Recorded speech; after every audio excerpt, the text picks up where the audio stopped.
सर्वांना सलाम. अहो पृथ्वीवरील सर्व लोक हो, परमेश्वराचा जय जयकार करा. प्रार्थना करूया. आमच्या सामर्थ्याने नटलेल्या प्रभू परमेश्वर पित्या, पृथ्वीवरील आम्ही सर्व लोक तुझा जय जयकार करीत तुझ्या चरणापाशी येतो. टाळ, सतार, विणा, सारंगी आणि बासरी वाजवीत प्रभू हर्षनाद करीत तुझ्या चरणापाशी येतो. कारण की पित्या, तो आमचा दयाळू परमेश्वर, मंदक्रोध आणि दयामय असा आमचा पिता. प्रभू, तुझ्या समक्षतेमध्ये जो आनंद आहे तो आनंद प्रतिदिवशी आम्ही घेतो. परंतु आज जमलेल्या मंडळी समवेत, ह्या आमच्या प्रिय कुटुंबाच्या समवेत तुझ्या चरणापाशी येतो व जे प्रियजन येत आहेत त्यांनी सुखरूप मंदिरी यावं, तुझ्या वचनाचा भाग घ्यावा व देवबापा आजच्या उपासनेद्वारे केवळ तुझं गौरव व्हावं यासाठी तुझी कृपा आम्हा सगळ्यांना तू दे. क्वायर जी सुमधुर गीत गायनाची सेवा करीत आहे, प्रभू, या गीत गायनाच्या सेवेद्वारे तू गौरविला जा. त्यानंतर आम्ही जे वाचू, जी मध्यस्थी करू आणि जे पवित्र वचन ऐकू, प्रभू, त्याद्वारे आमची आध्यात्मिक वाढ होऊ दे. आणि पित्या, तुझं गौरव त्यातून होऊ दे. सारा आदर तुला असो, मान महिमा प्रभू तुला असो. तुझ्या पवित्र आत्म्याची मोकळीक आम्हा सगळ्यांना दे. ही प्रार्थना प्रभू येशूच्या नावाने मागतो म्हणून तू ऐक. आमेन. या सर्वप्रथम आपण गीत गायन करूया व प्रभूची स्तुती आराधना करूया. यासाठी क्वायर पुढे येईल व गीत गायनाची सेवा करेन.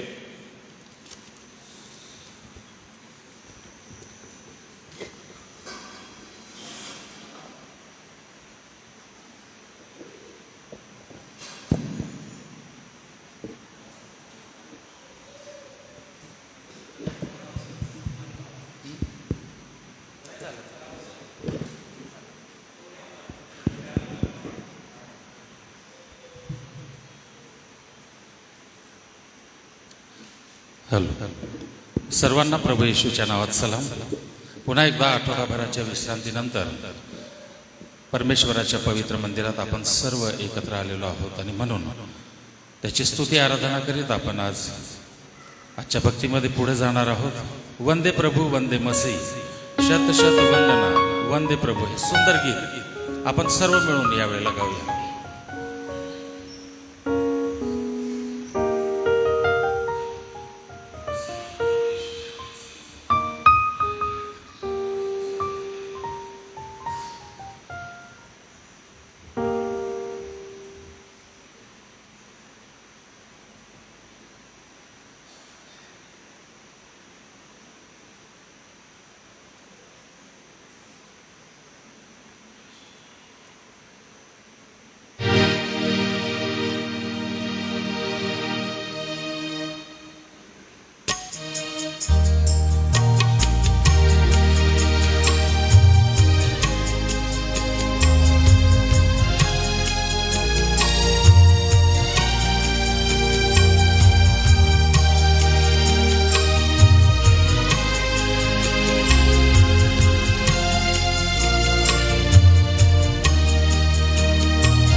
इस शुभ दिन हम अपने को चरणों में तेरे लाते हैं. इस शुभ घड़ी दोहराते हैं तेरे ही मधुर वचनों को.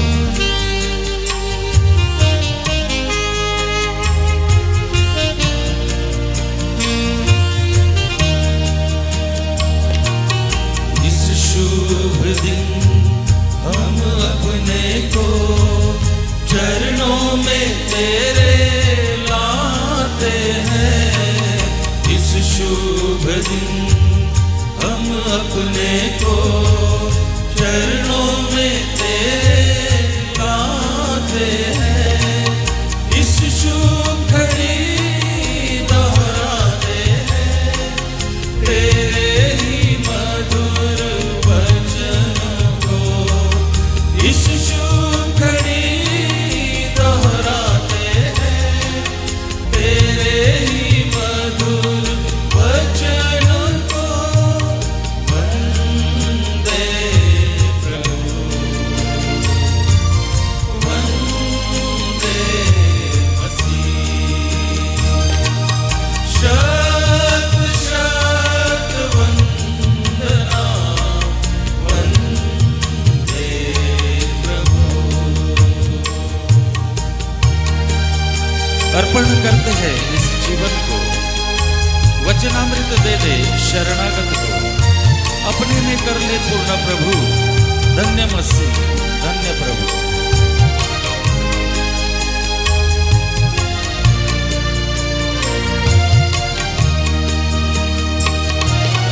अर्पण करते हैं इस जीवन को, वचनामृत दे दे शरणागत को। अर्पण करते हैं इस जीवन को, वचनामृत दे दे शरणागत को। अपने में कर ले पूर्ण प्रभु, धन्य मसीह धन्य प्रभु। अपने में कर ले पूर्ण प्रभु, धन्य मसीह धन्य प्रभु। वंदे प्रभु, वंदे मसीह, शत शत वंदना, वंदे प्रभु, वंदे प्रभु, वंदे मसीह, शत शत वंदना, वंदे प्रभु, वंदे प्रभु, वंदे प्रभु। प्रभूची स्तुती असो। आणखी एक सुंदर गीत यावेळेला आपण गाणार आहोत। सन्ना तेरी मैं गाऊं, झूम झूम गाऊं, महिमा तेरी गाऊं मैं, प्रस्तिश में मैं यूं तेरी झुका रहूं यूं सदा, जिंदगी गुजारूं यूं ही मेरे खुदा।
मुझको जीवन दे दे तू ही, है मेरे जिंदा खुदा, भेज रूह का मसा।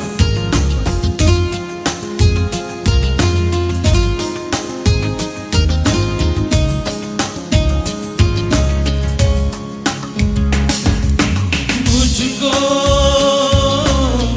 रूह से भर दे तू ही, मुझको जीवन दे दे तू ही।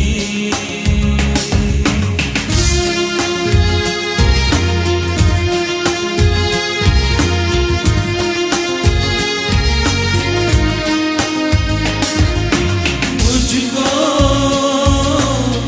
रूह से भर दे तू ही, मुझको जीवन दे दे तू ही, है मेरे जिंदा खुदा, भेज रूह का मसा। सना तेरी मैं गाऊं, झूम झूम गाऊं, महिमा तेरी गाऊं मैं।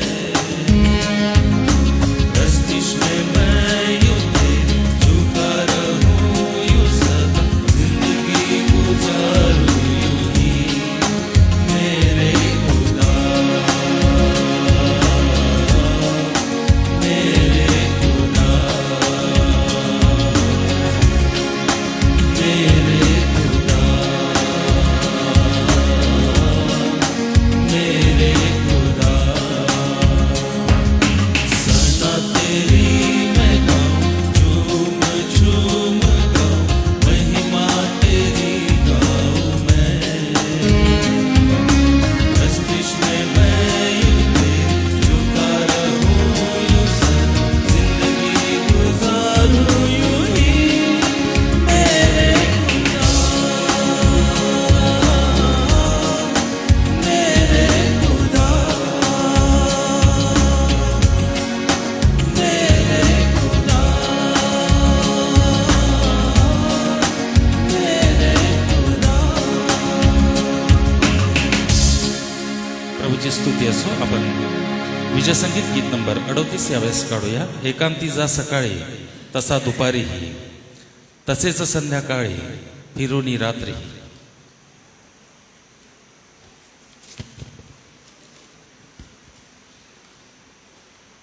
विजय संगीत गीत नंबर 38.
यावेळेस आपण आपल्या जिवंत परमेश्वराला सन्मान देऊ आणि आपल्या जागेवर उभं राहू. विजय संगीत गीत नंबर 9 यावेळेस आपण काढणार आहोत.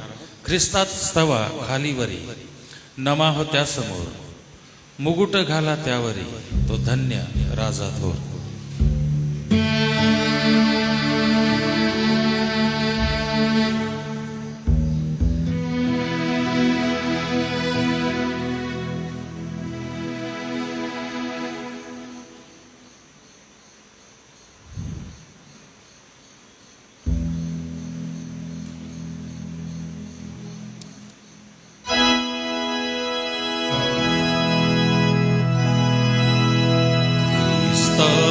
स्तवा खालीवरी, नमा त्या समोर, नमा त्या समोर, मुकुट घाला त्यावरी, तो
मी सन्मान्य पाळक वर्गाला विनंती करेन, कृपया आपण पुढे येऊन बसावत आदरणीय रेव्हरंड डी एम पाटील पाळकसाहेब, रेव्हरंड जयेश पठारे पाळकसाहेब, या आपण प्रार्थना करूया.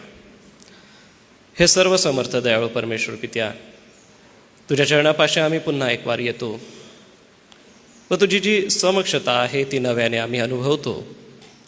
आणि हा धन्यवारी, ही धन्य गीत गात प्रभू तू किती चांगला आहे याचा अनुभव घेत तुझ्यासमोर हा स्तुतीचा यज्ञ अर्पण करीत आजच्या भक्तीला पुन्हा एक वार तुझं सहाय्य आणि कृपा आम्ही मागतो. तू आम्हाला सहाय्य कर. प्रभू येशूच्या नावाने मागतो म्हणून तू ऐक. आमेन. प्रियजन हो, आज सकाळी आपण स्तोत्रसंहितेचं वाचन करणार आहोत आणि त्यासाठी स्तोत्रसंहिता 86 आपण काढूया. साम नंबर 86.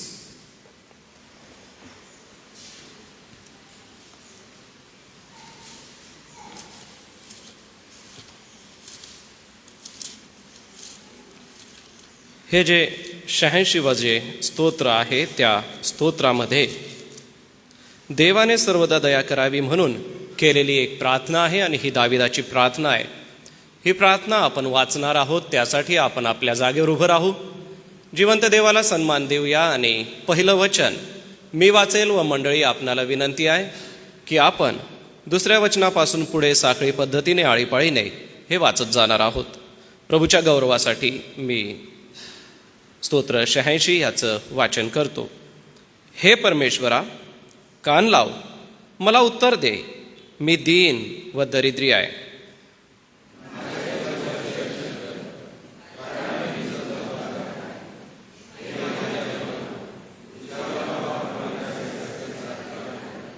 हे प्रभू, माझ्यावर कृपा कर, कारण मी दिवसभर तुझा धावा करीतो.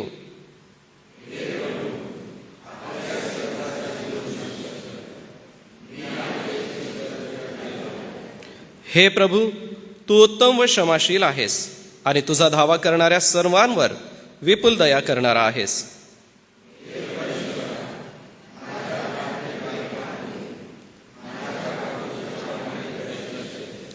मी आपल्या संकट समयी तुझा धावा करीन, कारण तू मला उत्तर देशील.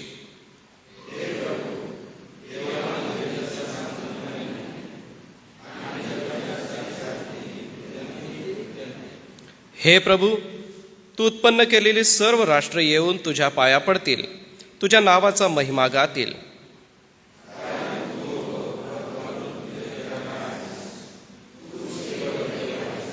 हे परमेश्वरा, तुझा मार्ग मला दाखव, मी तुझ्या सत्य मार्गाने चालेन. तुझ्या नावाचे भय धरणाऱ्यास माझे चित्त एकाग्र कर.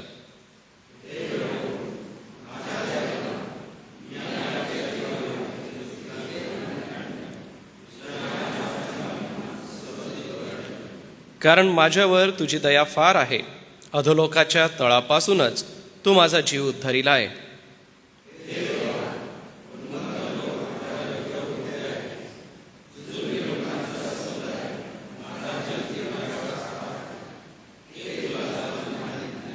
तरी हे प्रभू, तू सदैव कृपाळू देव आहेस, मंदक्रोध, दयामय व सत्य संपन्न आहेस.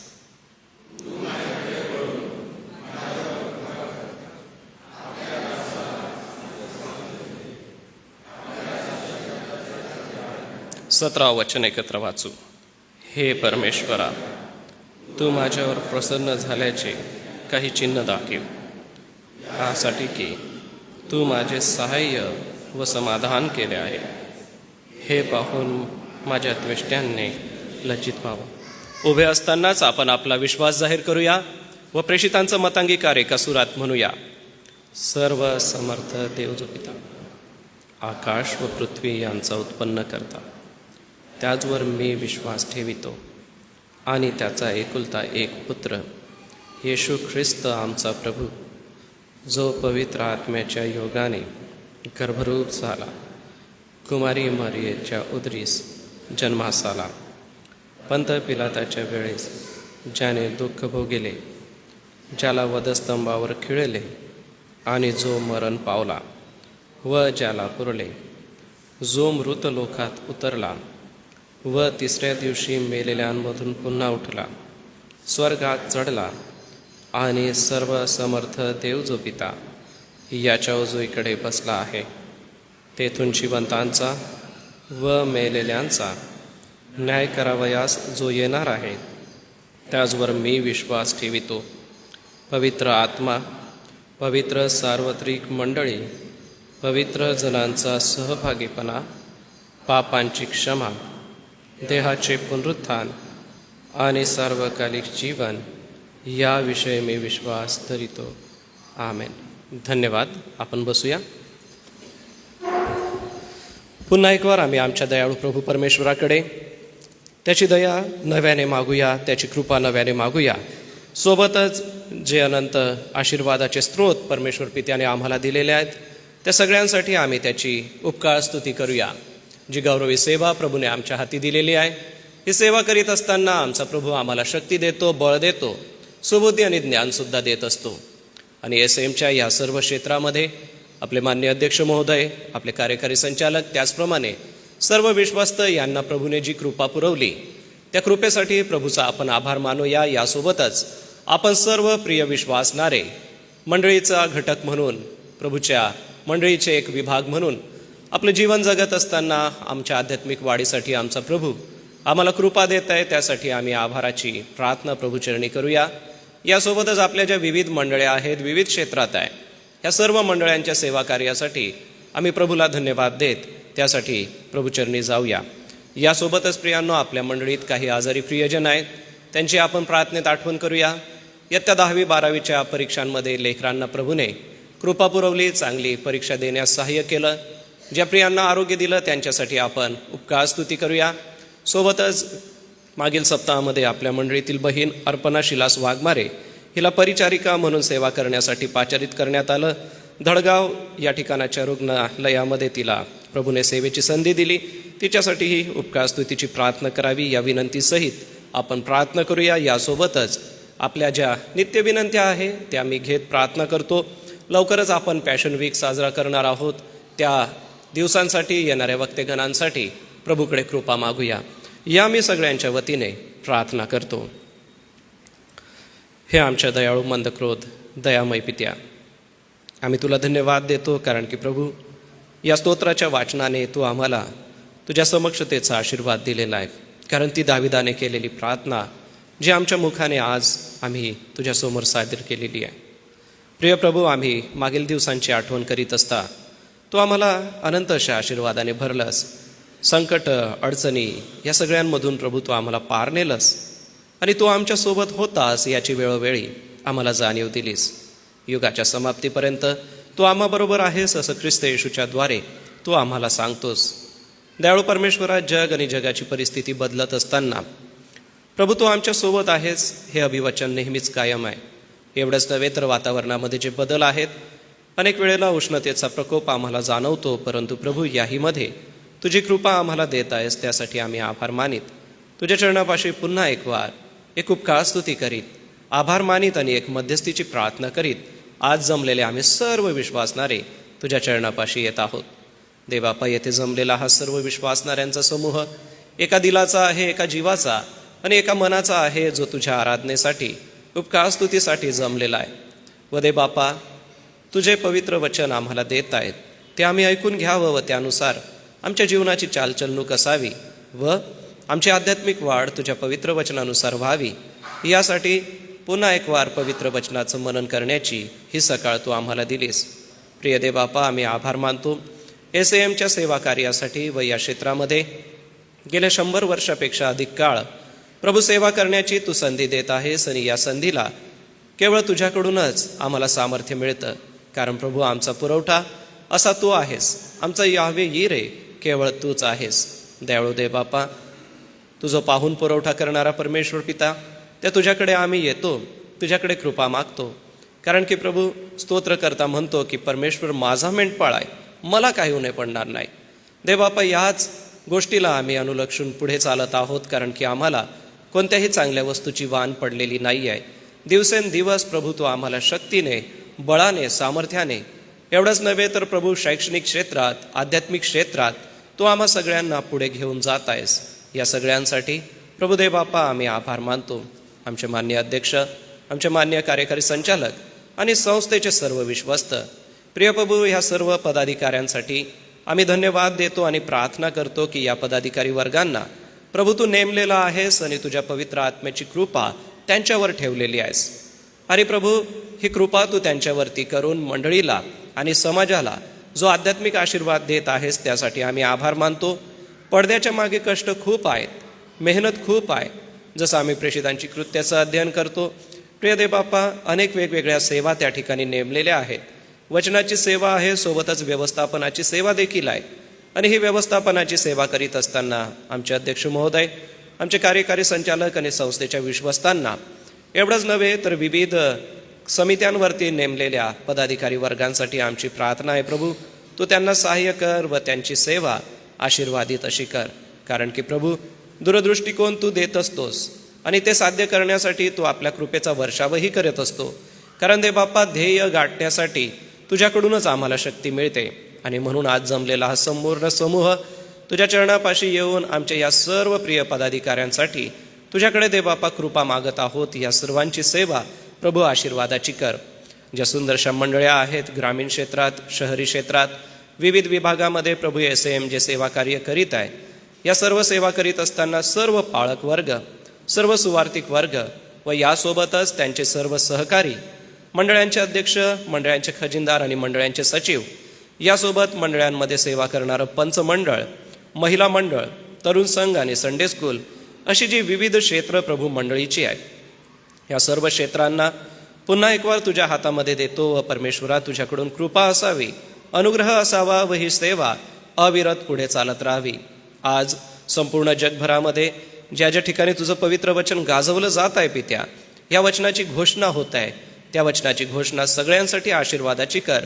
व आमच्या आध्यात्मिक जीवनात आम्ही कसं पुढे जायला हवं, कोणत्या गोष्टी करायला हव्या, त्या दे बाप्पा प्रत्येकाला मंडळीद्वारे तू मिळू दे. येत्या दिवसांमध्ये सर्वच काउन्सिलच्या मंडळांमध्ये दुःख सहन सप्ताह साजरा केला जाणार आहे. येणारे जे वक्तेगण आहेत परमेश्वरा, अशा सगळ्या वक्तेगणांना आम्ही तुझ्या हातामध्ये समर्पित करतो आणि प्रार्थना करतो त्यांचं येणं आणि सेवा कार्य करणं प्रभू आशीर्वादाचं असं कर.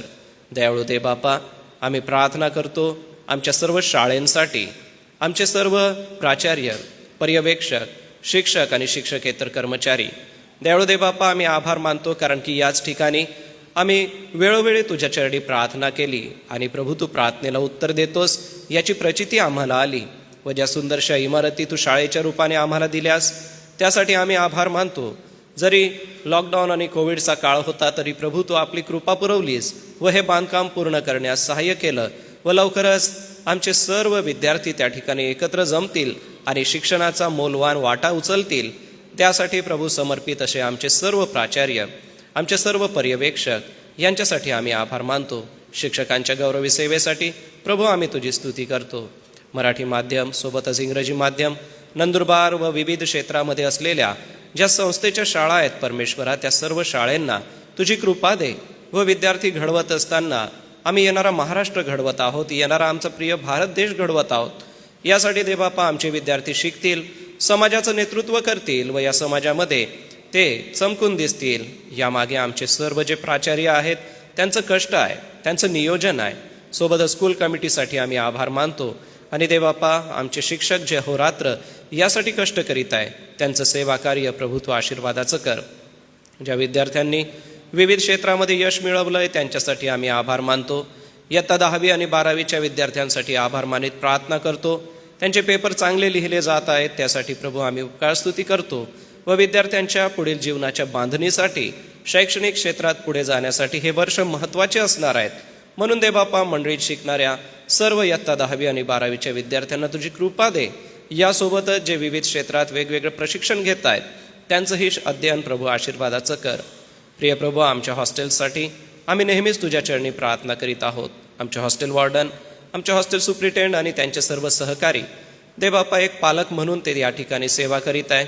अहोरात्र विद्यार्थ्यांसाठी जागरण करणं, दुखापत झाल्यास त्यांना औषध उपचार करणं एवढंच नव्हे तर त्यांना माळेने जवळ घेणं व जे त्यांचं अध्ययन आहे ते पूर्ण करून घेऊन वेळोवेळी त्यांना शिस्त देखील लावणं, कितीतरी मोठ्या जबाबदारींची सेवा आमच्या सर्व हॉस्टेल वॉर्डन, हॉस्टेल सुप्रिटेंड आणि त्यांचे सहकारी करीत असताना प्रिय देव बापा, मुलांचं वसतिगृह, मुलींचं वसतिगृह या सगळ्या वसतिगृहांना प्रभू तू आशीर्वादित करावंस अशी तुझ्या चरणी प्रार्थना आहे. दिलेल्या बसेससाठी प्रभू आम्ही तुझी स्तुती करतो व येत्या दिवसात यात अधिक भर पडावी म्हणून विनंतीसुद्धा तुझ्या चरणापाशी करतो. सोबतच शैक्षणिक क्षेत्रामध्ये प्रगती होत असताना अनेक डिजिटल गोष्टी आम्हाला हव्या आहेत आणि त्याचाही पुरवठा देबापा तू करून देत आहेस, त्यासाठीही आम्ही आभार मानतो. सेंट्रल ऑफिसची सेवा आणि त्यांचं होत असलेलं सेवा कार्य प्रभू देबापा तू आशीर्वादित कर. या दिवसांमध्ये देबापा जी कृपा तू आम्हाला पुरवित आहेस त्यासाठी आभार मानित प्रार्थना करतो. प्रभू मंडळीच्या द्वारे मंडळीमध्ये जे आजारी प्रियजन आहे सगळ्यांची आम्ही आठवण करीत असताना आम्ही मालतीबाई वळवी, ममताबाई वळवी, ज्योतिताई नाईक, जुलियाना अक्का गायकवाड, रयता अक्का जांबिलसा, सुरेश ठाकूर यांच्यासाठी प्रार्थना करतो. रेव्हरंड जी जयकर यांना आरोग्य मिळावं यासाठी प्रभू तुझ्या चरणी आम्ही प्रार्थना करतो. सोबतच अरुणाबाई सुतारी आहेत, त्यांना प्रभू तुझी कृपा दे व लवकरात लवकर आरोग्य तू द्यावंस. सोबतच नेहा अर्जुन हटकर हिला प्रभू तुझी कृपा आणि आरोग्य द्यावंस. आमचे बंधू अनंता साठे यांना तुझी कृपा दे. रूपा सिस्टर आहेत प्रभूजी, तू त्यांचं सहाय्य करता हो. सापाबाई शिंदे आणि सोबतच श्री राजेंद्र बोरा या सगळ्यांसाठी प्रभू आम्ही तुझ्या चरणी प्रार्थना करतो की प्रभू यांना आज आरोग्याची गरज आहे. ज्या विनंत्या प्रार्थना त्यांनी तुझ्या चरणी केल्यात प्रभू देबापा त्यांना तू आपली कृपा दे. सोबतच मागील दिवसांमध्ये ज्या प्रियांसाठी आम्ही प्रार्थना केला त्यापैकी अनेकांना तू आरोग्य दिलंस, त्यासाठी आम्ही आभार मानित प्रार्थना करतो. रेव्हरंड सॅमसन मानवटकर यांच्यासाठी, सोबतच नीलू सिस्टर भोसले यांच्यासाठी आम्ही धन्यवाद देऊन उपकार स्तुतीची प्रार्थना करतो. कारण प्रभू तू मंडळीच्या प्रार्थना ऐकतोस आणि वेळोवेळी आरोग्य देतोस. ज्या प्रियांना आरोग्य दिलं त्यांच्यासाठी प्रभू आम्ही उपकार स्तुती करतो व ज्यांना आरोग्य हवं आहे त्यांच्यासाठी तुझ्या चरणी मध्यस्थी करतो. हे आमच्या मंडळीतील वृद्ध माता पिता आहेत प्रभू, तू त्यांना सहाय्य कर व त्यांना लवकर आरोग्य दे. राहेलबाई ठाकूर आहेत, नलिनीबाई मोजेस, आनंदीबाई पवार, रोबेन गार्दी, सुदिनाबाई, सोबतच सुप्रभाबाई Nathani, reverend D M Patil, पद्माबाई साळवे, ममताबाई डलगे, दुर्गाबाई वळवी आहेत. अशा सगळ्यांची प्रभू तुझ्या चरणी आम्ही आठवण करतो आणि प्रार्थना करतो की प्रभू या प्रियांना तुझं आरोग्य दे, तुझी कृपा दे व त्यांच्या आरोग्यदायी जीवनाच्या द्वारे तुझा गौरव तू करून घे परमेश्वरा. देबापा आम्ही धन्यवाद देतो की मंडळीमध्ये असलेले हे जे वडील प्रियजन आहेत, वृद्ध लोक आहेत, त्यांची काळजी घेत असताना त्यांच्या घरातल्या प्रियजनांना तू सहाय्य कर. कारण पिकलेले केस हा शोभेचा मुकुट आहे. याचा अर्थ वडील प्रियजन ज्या घरामध्ये आहे ते आनंदाचं केंद्र आहे, आशीर्वादाचं केंद्र आहे. कारण आमच्या आद्य मिशनऱ्यांसोबत यापैकी अनेकांनी सेवा केली. यापैकी अनेकांनी प्रभू तुझ्या मंडळीसाठी, शाळेसाठी आणि संस्थेसाठी आपलं सेवा कार्य वेचलेलं आहे. देबापा आमची प्रार्थना आहे या सर्व प्रियांना तुझी कृपा दे, तुझा अनुग्रह दे व त्यांचं जीवन आशीर्वादाने तू भरून टाक. यासोबतच समाजाच्या विविध क्षेत्रामध्ये सेवा करत असताना आम्ही डॉक्टर राजेश वसावे यांच्यासाठी प्रार्थना करतो. सर्व डॉक्टर्स जे मंडळीमध्ये आहे देबापा, अशा सगळ्या प्रिय विश्वासणाऱ्यांसाठी आमची प्रार्थना आहे. सोबतच सर्व सिस्टरांसाठी आमची प्रार्थना आहे. वैद्यकीय सेवा करीत असताना या सर्व परिचारिका बहिणींना तुझी कृपा दे परमेश्वरा.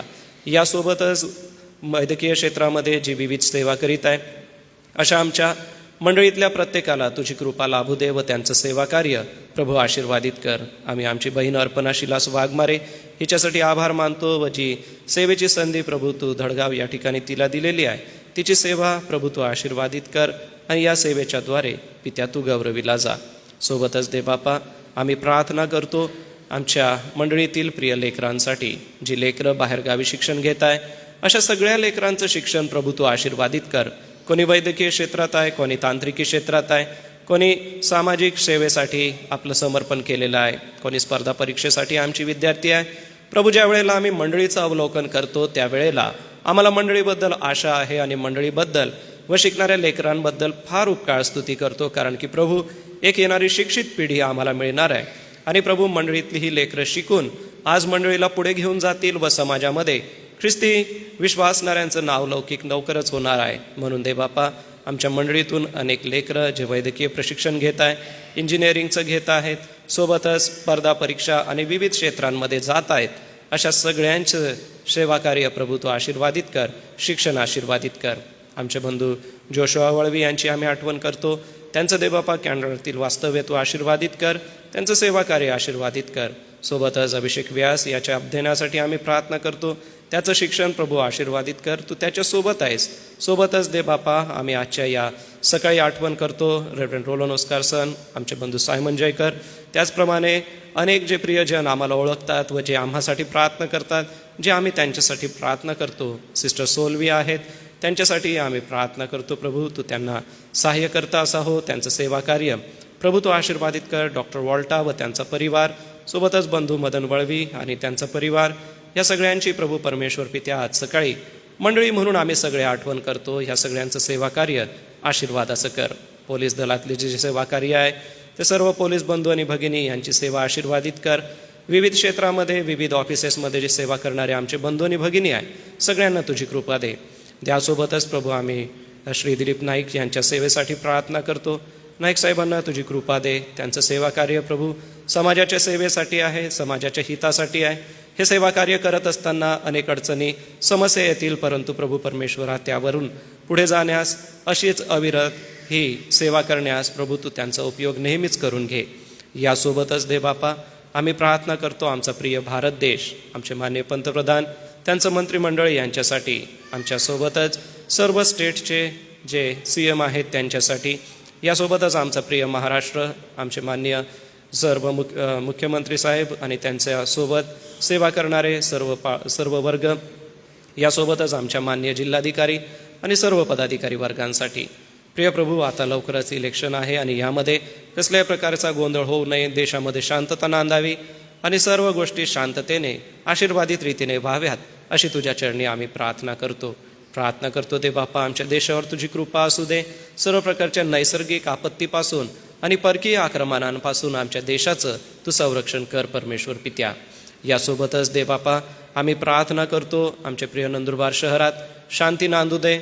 यासोबतच प्रिय प्रभू, आमच्यासमोर पाण्याचा मोठा प्रश्न आहे, तो निवारण व्हावा व आम्ही सर्वांनी व्यवस्थित रीतीने त्या गोष्टीचं नियोजन करावं, यासाठी तुझी कृपा असू दे. आमच्या शहरामध्ये असं शांततेचं वातावरण सदैव असो.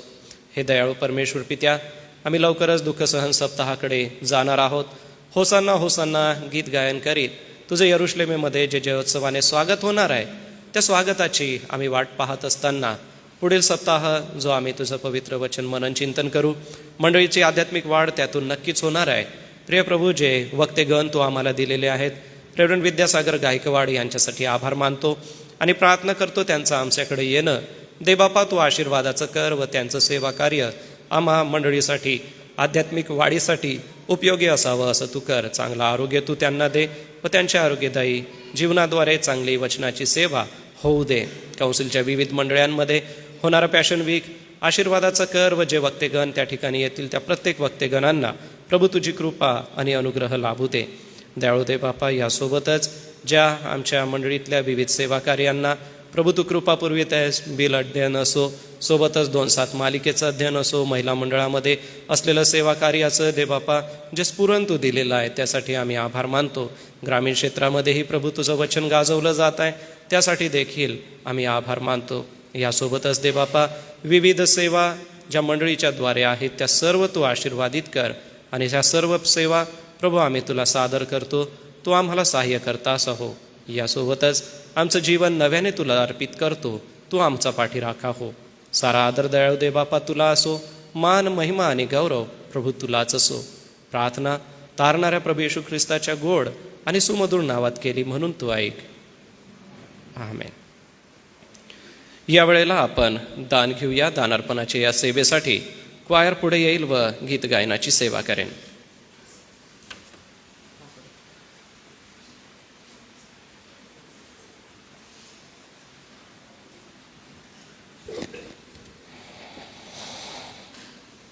विजय संगीत गीत नंबर 177. विजय संगीत गीत नंबर 177. पाया हा मंडळीचा प्रभू येशू राणा.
आजच्या दानार्पणासोबतच ज्या प्रियांचे वाढदिवस आहेत आपणासाठी प्रार्थना करण्यात येईल.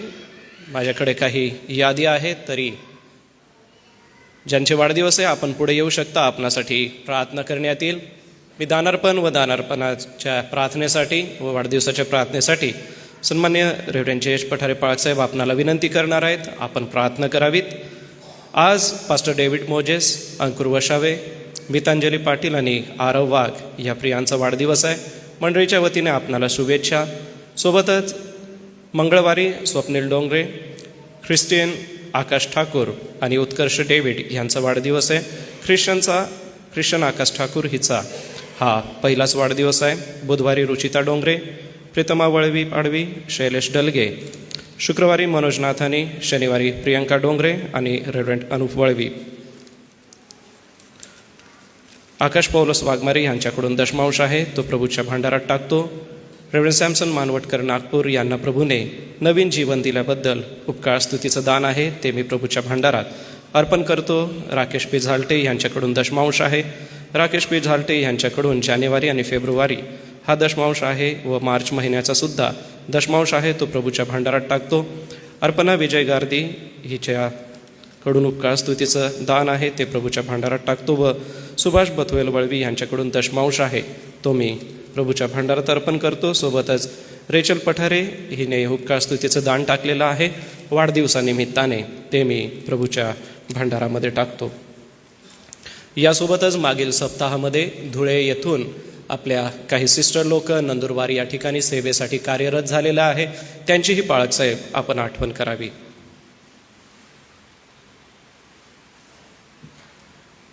प्रार्थना करू आपण. आमच्या गौरवी जीवन प्रभू, आम्ही तुला धन्यवाद देतो.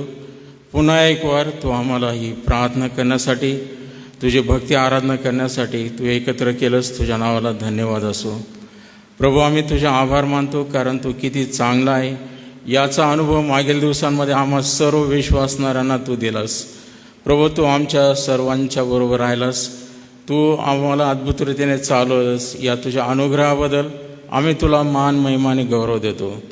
हे प्रभू, आज आम्ही पुन्हा एक वार तुझी स्तुती करण्यासाठी या भक्ती मंदिरामध्ये एकत्र आलो असताना परमेश्वर, आम्ही तुझा आभार मानतो, कारण गीत गाणं हे चांगलं आहे. कारण स्वर्गामध्ये असंख्य दिव्यदूत अहोरात्र तुझी स्तुती आणि स्तुती करत आहेत. आणि त्या सर्व स्तुती, त्या गीतांपेक्षा प्रभू, या भूतलावरील मानवांकडून तुला ती जी स्तुती गायली जाते ती तुला प्रिय आहे. आणि म्हणून प्रभू, तुझं स्तवन आमच्या ओठावर, जिभेवर सदैव असावं ही तुझी इच्छा आहे. आम्ही तुला धन्यवाद देतो प्रभू. ह्या क्वायरच्याद्वारे प्रभू आतापर्यंत तुझं गौरव केलेलं आहे. आज आम्ही प्रार्थना करतो की परमेश्वरा, आम्ही नाना प्रकारे तुझी स्तुती आराधना करू शकतो. आमच्यावर केलेले उपकार, दिलेलं आरोग्य, आमच्या कामधंद्यामध्ये, व्यवसायामध्ये तू पुरवलेलं सर्व प्रकारचं सहाय्य, या सर्वांबद्दल आम्ही तुझी स्तुती करावी. म्हणून प्रभू, आज या भांडारामध्ये ज्या प्रियांनी प्रभू वेगवेगळ्या प्रकारचे उपकार स्तुतीचं दान अर्पण केलेलं आहे, ज्यांनी आपला दशांश तुझ्या भांडारामध्ये आणलेला आहे, आम्ही तो तुला सादर करतो. यासाठी की प्रभू, हा सर्व दशांश ही उपकार स्तुती ज्या प्रियांनी तुला अर्पण केलेले आहे त्यांना तू ओळखतोस, जाणतोस. आणि प्रभू, त्यांच्यावर केलेल्या उपकारांबद्दल त्यांनी हे दान दिलेलं असताना त्याचा स्वीकार कर. आणि प्रभू, आमची प्रार्थना आहे की या दानाचा उपयोग अनेक जीवात्म्यांच्या तारणासाठी, या मंडळीतील सेवा कार्य करणाऱ्या तुझ्या दासांसाठी, एवढंच नव्हे तर प्रभू अनेकांच्या उद्धारासाठी आमच्या मंडळीच्या भांडारामध्ये हे दान पडत असताना हे भांडार समृद्ध होऊ दे. आम्ही प्रार्थना करतो देवापा, या दिवसामध्ये आम्ही प्रत्येकाने या गोष्टी शिकाव्यात की तू आमच्यावर किती उपकार करतो. आम्ही तू विसरू नये. तू आमच्या शेतीवाडीला, घरादाराला अनेकांना प्रभू आशीर्वाद दिलेला आहे, परंतु अनेक जण विसरून जातात. परंतु ज्या प्रियांनी प्रभू उपकार दान म्हणून वेगवेगळ्या माध्यमाने तुला अर्पण दिलेलं आहे, ज्यांना नोकरी दिली त्यांनी दिलेल्या उपकार स्तुतीबद्दल, ज्यांच्या बदल्या झाल्या त्यांनी केलेल्या उपकार स्तुतीबद्दल आम्ही धन्यवाद देतो. आज आम्ही प्रार्थना करतो या मंडळीला आणि आम्हा सर्वांना तू आशीर्वादित कर. प्रभू, आमची प्रार्थना आहे की या सप्ताहामध्ये ज्या प्रियांचे वाढदिवस आहेत, ज्यांनी प्रभू विनंती केलेली आहे आणि ज्यांची नावं या ठिकाणी लिहिलेली आहेत, आम्ही त्या सर्वांना तुझ्या समोर ठेवतो. प्रभू पास्टर डेव्हिड मोजेस, अंकुश वसावे, गीतांजली पाटील, आरव वाघ, स्वप्नील डोंगरे, क्रिस्टिना आकाश ठाकूर, उत्कर्ष डेव्हिड, रुचिता डोंगरे, प्रीतम वळवी, शैलेश डलगे, मनोज नाथानी, प्रियंका डोंगरे, रेव्हरंड अनुप वळवी, या सर्व प्रियांना आम्ही तुझ्या पायाजवळ सादर करतो. प्रभू, मागील वर्षभर या सर्वांचा प्रतिपाळ केला दिलेल्या आरोग्याबद्दल आम्ही तुझे आभार मानतो. हे वर्ष या सर्वांसाठी आरोग्यदायी आशीर्वादित कर आणि प्रभू या वर्षामध्ये तू त्यांचा हात धरून चालव. या सर्वांना दीर्घायु दे आणि त्यांच्या आयुष्याचं तू कल्याण कर. आम्ही पुन्हा एक वर प्रभू, ज्या धुळ्यावरून ज्या बहिणींच्या ज्या बदल्या झालेल्या आहेत, ज्या प्रियांचे या आमच्या नंदुरबार शहरामध्ये बदल्या झालेल्या आहेत, त्यांचं वास्तव्य या ठिकाणी आशीर्वादाचं होऊ दे आणि या मंडळीमध्ये त्यांचं येणं जाणं देखील आशीर्वादाचं होऊ दे. आम्ही प्रार्थना करतो की आज पुन्हा एक वर प्रभू जे वचन आमच्याकडे येणार आहे ते आमच्यासाठी आत्माने जीवन होऊ दे. तुझ्या दासाला तुझी कृपा आणि सहाय्य पुरव आणि पवित्र आत्म्याच्या मार्गदर्शनाने आम्हा सर्वांना तू आशीर्वादित कर. पुन्हा एक वार प्रभू, हे दानार्पण आम्ही तुझ्यासमोर ठेवत असताना आमचं तन मन धन सर्वस्व तुला आम्ही अर्पण करतो. तारणाऱ्या प्रभू येशूच्या नावाने मागतो म्हणून तो आहे. आमेन.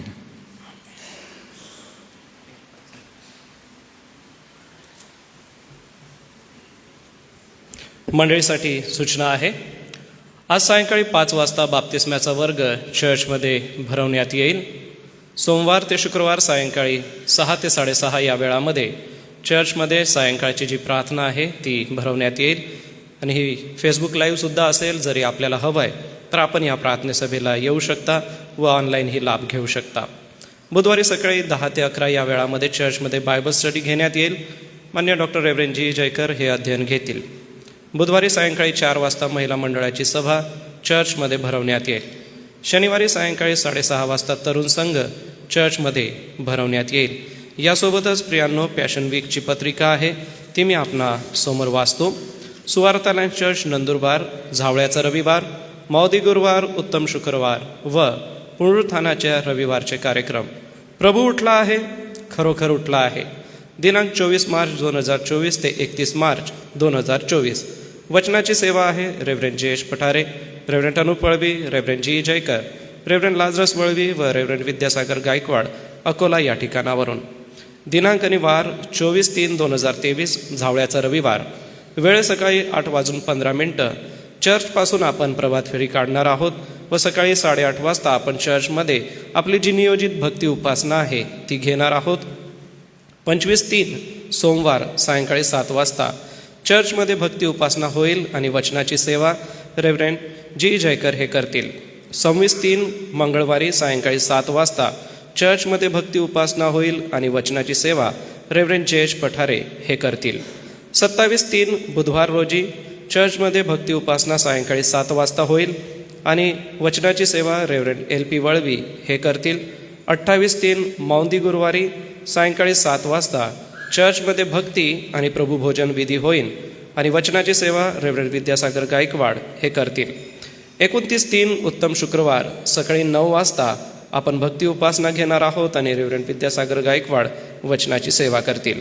30/3 शनिवार सायंकाळी 7 वाजता आपण चर्चमध्ये भक्ती उपासना घेऊया. रेव्हरंड विद्यासागर गायकवाड वचनाची सेवा करतील. 31/3 पुनरुत्थानाचा रविवार सकाळी 7 वाजता आपण चर्चमध्ये भक्ती उपासना घेऊया. रेव्हरंड विद्यासागर गायकवाड वचनाची सेवा करतील. वरील सर्व कार्यक्रमांसाठी प्रार्थना करावी. सर्व कार्यक्रमांना वेळेवर सुरुवात होईल. ईस्टर संडेला आपण उपकाळ स्तुतीचं विशेष दान घेणार आहोत तर विशेष दान हे घेण्यात येईल. Suvartalay church Nandurbar. S church Nandurbar याच्या व्हॉट्सॲप ग्रुपवर ही पत्रिका आपल्याला देण्यात आलेली आहे. सोबतच एक विवाह घोषणा आहे. मान्य अध्यक्ष महोदय, पाळकसाहेब पंचमंडळ व सर्व सन्मान्य सभासदास प्रभू येशूच्या नावात सलाम. कळविण्यास आनंद वाटतो की माझी मुलगी चिसौका अर्पणा राजेंद्र गायकवाड, राहणार बेथेल कॉलनी नंदुरबार, हिचा विवाह चिरंजीव राजेश दानियल परमार, राहणार मेथडिस्ट चर्च नडियाद याच्याशी दिनांक 7 एप्रिल 2024 रोजी सायंकाळी ठीक 6 वाजता फ्रँकलिन मेमोरियल चर्च नंदुरबार या ठिकाणी करण्याची योजिले आहे. तरी या विवाहास कोणाला काही आक्षेप असेल तर त्यांनी मंडळीच्या अध्यक्ष महोदयास किंवा मंडळीच्या पाळकास कळवावे. आपल्या प्रार्थनेत या विवाहाची आठवण ठेवावी, वधूवरास आशीर्वाद द्यावा ही नम्र विनंती. ख्रिस्तात आपले विश्वासू श्री राजेंद्र पी गायकवाड, सो कामिनी आर गायकवाड विवाह घोषणेची ही पहिलीच वेळ. या महत्त्वपूर्ण सूचना व विवाह घोषणा मंडळीसाठी आहे. यावेळेला संडे स्कूलसाठी जाऊ शकता. प्रियजन हो, आज आम्ही देवाच्या पवित्र वचनाकडे जाणार आहोत आणि देवाच्या वचनाकडे जात असताना काही वचनं मी आपणाला या ठिकाणी स्क्रीनवर दाखवणार आहे आणि आपणाला विनंती आहे की आपण आपल्या पवित्र शास्त्रामध्ये ती बघावीत व आपल्या पवित्र शास्त्रामध्ये ह्या सर्व गोष्टी बघत असताना आपण वैयक्तिक रीतीने या वचनांचा अध्ययनाचा भाग आपण समजून घ्यावा. प्रियजन हो, आपण विश्वासामध्ये पोखता आहोत, विश्वासामध्ये आपली वाढ झालेली आहे आणि आपला हा विश्वास वाढत असताना काही गोष्टी आहेत की ज्या प्रत्येक ख्रिस्ती विश्वासणाऱ्याला माहीत असल्या पाहिजे. प्रियांनो, खरं पाहिलं असता मागील दिवसांमध्ये मी आपणाला एक सूचना दिली होती, ती फेब्रुवारी महिन्यामध्ये होती. ती सूचना अशी होती की प्रत्येक विश्वासणारे जे आपल्या मंडळीत आहेत, आपण विश्वासामध्ये मजबूत होत असताना या 40 दिवसामध्ये काय घडलं याचा आपण विचार, अध्ययन आणि मनन करत होतो. या 40 दिवसामध्ये जे घडलं ते बघत असताना आपण विविध गोष्टी बघितल्या. जसं की या 40 दिवसांमध्ये एक एक टप्पा बघत आपण गेलो. जर आपल्याला याची माहिती पाहिजे असेल तर एस ए चर्च नंदुरबारच्या फेसबुक अकाउंट, यूट्यूब अकाउंटवरती आणि एस ए चर्च नंदुरबारच्या व्हॉट्सअप ग्रुपवरती गेल्या 40 दिवसांचे आपण व्हिडिओ बघा. त्याच्यावरती एकेका दिवसाला काय घटना घडली. आजच्या दिवसाला जी घटना घडलेली आहे ती ही आहे की प्रभू येशू ख्रिस्त आपल्या मरणाचं आणि आपल्या पुनरुत्थानाचं भाकीत करतो, म्हणजे भविष्य करतो की भविष्यामध्ये माझं मरण कशा पद्धतीने होणार आहे. या अगोदर जर बघितलं तर प्रभू येशू ख्रिस्त पेरिया नावाच्या प्रांतामध्ये आता आलेला आहे आणि मग पुढच्या रविवारी तो यार्देनेच्या जवळून पुढे यरिहो, बेथानी असं करत करत पुढे तो यरुशलेमेमध्ये प्रवेश करणार आहे. पुढचा जो रविवार आहे तो आपण यरुशलेमेत प्रवेश करण्याचा रविवार किंवा झावळ्याचा रविवार म्हणतो. आता प्रभू येशू ख्रिस्त पेरिया नावाच्या भागामध्ये सेवा करत आहे आणि इथं सेवा करत असताना त्याने लहान मुलांना आशीर्वाद दिला. जर आपण मत्तई 19 अध्याय काढला तर ते आपल्याला समजेल. कृपा करून आपण आपलं पवित्र शास्त्र उघडा व 19 अध्याय बघा. तर त्या ठिकाणी प्रभू येशूने बाळकांना आशीर्वाद दिला 13 ते 15 वचनामध्ये.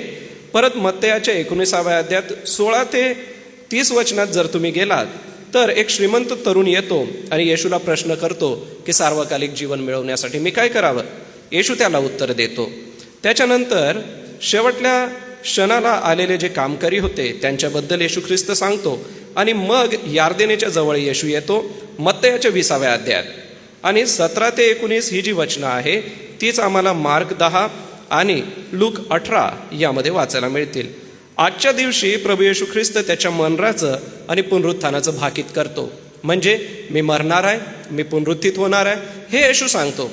उद्या प्रभू येशू ख्रिस्त याकोब व योहान यांच्या ज्या महत्त्वाकांक्षा आहे त्यांच्याबद्दल सांगतो. पुढच्या दिवशी आंधळ्या भरतीमळ्याला दृष्टी मिळते. मग जक्कयाची येशूची भेट होते, मोहराचा दृष्टांत आहे. आणि मग मार्था आणि मरिया यांच्या घरी प्रभू येशू ख्रिस्त येतो आणि लाजाराला जीवे मारण्याचा कट होतो. आणि मग पुढचा जो रविवार आहे तो जयोत्सवाने प्रवेश. जर ह्याची माहिती हवी असेल तर आपण नक्कीच मंडळीच्या या ग्रुप्सवरती जा, त्यावरती आपल्याला ही सर्व माहिती पाहायला मिळेल.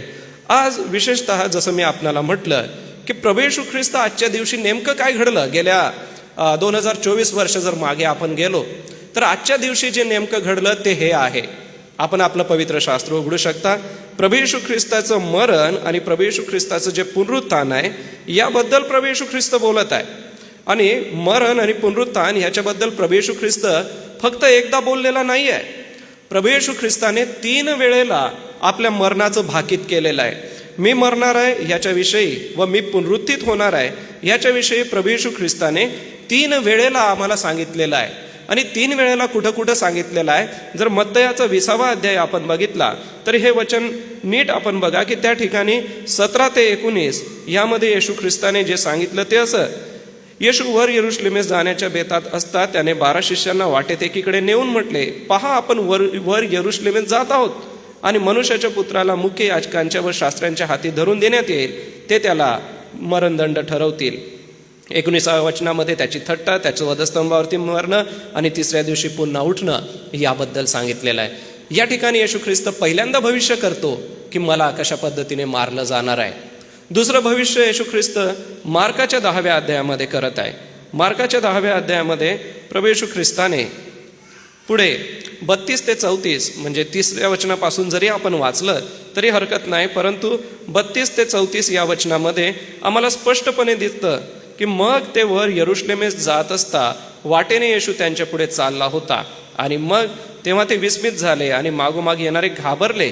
तेव्हा तो पुन्हा त्या 12 जणांजवळ बोलावून घेऊन आपापल्याला काय होणार आहे ते त्यांना सांगू लागला. 33व्या वचनात आणि 34व्या वचनात यरुशलेमेत जातो. त्या ठिकाणी शास्त्र्यांकडून, याजकांकडून, मुख्य याजकांकडून त्याला शिक्षा ठरवण्यात येईल आणि त्याला परराष्ट्रीयांच्या स्वाधीन करतील. त्याची थट्टा होईल, त्याच्यावर थुंकतील. 3ऱ्या दिवशी तो पुन्हा उठेल. हे भविष्य येशू करतो. आणि 3रं भविष्य लूक 18मध्ये प्रभू येशू ख्रिस्त करत आहे. आपल्याला हे अधिक माहिती हवं म्हणून मी आपणाला स्क्रीनवरती दाखवत आहे. 31 ते पुढची जी वचनं आहे 34 पर्यंत पुन्हा तेच भविष्य आहे की मी परराष्ट्रीयांच्या हाती दिला जाणार आहे. परराष्ट्रीयांच्या स्वाधीन केल्यानंतर त्याला जीवे मारतील आणि 3ऱ्या दिवशी तो पुन्हा उठेल असं 33व्या वचनात दिसतं. सांगायचं तात्पर्य हे की प्रभू येशू ख्रिस्त एकचदा हे गोष्ट बोलत नाही. 3 वेळा प्रभू येशू ख्रिस्ताने आपल्या मरणाचं आणि पुनरुत्थानाचं भविष्य केलेलं आहे. आणि आजचा तो दिवस होता की आजच्या 2024 वर्ष जर मागे गेलो आणि आजचा दिवस जर घेतला तर आजच्या दिवशी येशू खुद्द आपल्या शिष्यांसंगती हे वाक्य बोललेलं आहे. बघा, एखादा व्यक्ती ज्या वेळेला बोलतो ना त्यावेळेला त्याच्या बोलण्याकडे नीट लक्ष द्या. कोणी तुमच्या संगती बोलत असेल तर तो एकदा बोलला तर ठीक आहे, पण एखादा व्यक्ती दुसऱ्यांदा, तिसऱ्यांदा तीच गोष्ट जर रिपीट करून बोलला तर एक नक्की लक्षात ठेवा की त्या गोष्टीला महत्त्व आहे. ती गोष्ट फार कामाची आहे. त्या गोष्टीमध्ये काहीतरी मर्म दडलेलं आहे म्हणून हा मला घडी त्या गोष्टी सांगतोय. तसंच येशू ख्रिस्त वारंवार म्हणजे 3 वेळा हे भविष्य करत आहे. तर हे भविष्य प्रभू येशू ख्रिस्ताने 3 वेळा केलं. त्याच्या मागचा अर्थ हा आहे की आम्हा मानवासाठी प्रभू येशू ख्रिस्त आता बलिदान होण्यासाठी जात आहे. आणि बलिदान होण्यासाठी तो जात असताना त्याची मनस्थिती काय असणार आहे. बघा, ते शब्द जसं आता मी आपल्या अध्ययनासाठी मार्काचा 10वा अध्याय हा घेतलेला आहे. आणि म्हणून आपण आपल्या पवित्र शास्त्रात मार्काच्या 10व्या अध्यायाकडे जा आणि या 10व्या अध्यायामध्ये जी वचनं आपल्या समोर दिसतात ती 32 ते 34 जी वचनं आहे ती बघा. त्याच्यामध्ये प्रभू येशू ख्रिस्ताला जे करण्यात आलेलं आहे त्याकडे आपण बघा. जसं या ठिकाणी भाकीत केलं त्याने. मार्क 10 जर आपण काढला तर आपल्याला 34व्या वचनामध्ये बघा की प्रभू येशू ख्रिस्ताने आपल्या मरणाचं भाकीत केलेलं आहे. मराठीचे काही शब्द आम्हाला समजून घेणं फार गरजेचं आहे. त्यामध्ये भाकीत हा जो मराठी शब्द आहे त्याला प्रिडेस्टिनेशन म्हणजे अगोदरच केलेले भविष्य, भावी गोष्टीबद्दल अगोदर केलेले कथन. कारण की 1 सप्ताहानंतर येशू यरुशलेमेत जाणार आहे, जय जयकार होणार आहे. त्याच सप्ताहामध्ये त्याला वधस्तंभित येणार आहेत. म्हणजे बघा, अगदी 7 ते 14 दिवसामध्ये घडणाऱ्या या ज्या गोष्टी होत्या, येशूचं मन किती भरून आलं असेल या गोष्टी सांगत असताना. येशू आपल्या मरणाचं अगोदरच भविष्य त्यांना सांगत आहे. प्रियांनो, त्याची मनस्थिती कशा प्रकारची असताना आहे. आणि हे असताना प्रभू येशू ख्रिस्ताच्या जीवनाकडे बघत असताना हे भाकीत त्याने या 3 ठिकाणी आम्हाला केल्याची पाहायला मिळतात. आपल्याला ज्या वेळेला वेळ असेल त्यावेळेला नक्कीच आपण मार्क 8:31, मार्क 9:31 आणि मार्क 10:34 हे आपण वाचावं. कारण की अगोदर मी वाचलेलं असल्यामुळे आता ते काय वाचत नाही. जो मूळ आपला शास्त्रभाग आहे तो मार्क 10 आहे. 32 ते 34 मध्ये पवित्र शास्त्रही बघू शकता किंवा वरती वचनं स्क्रीनवरती जी आहेत ती बघू शकतात. तर ह्या वचनांमध्ये 3 फार महत्वाचे मुद्दे येशूच्या बोलण्यामध्ये दिसतात. पहिला आहे येशूचं ध्येय. जसं वचन 32 मध्ये, मग ते वर यरुशलेमेत जात असता वाटेने येशू त्यांच्या पुढे चालत होता. याचा अर्थ येशूचा फोकस काय होता की मला यरुशलेमेकडे पुढे जायचं आहे. त्याचं एक ध्येय होतं आणि ते ध्येय म्हणजे मला संपूर्ण मानवजातीसाठी मरायचं आहे आणि मरणानंतर पुनरुत्थित व्हायचं आहे.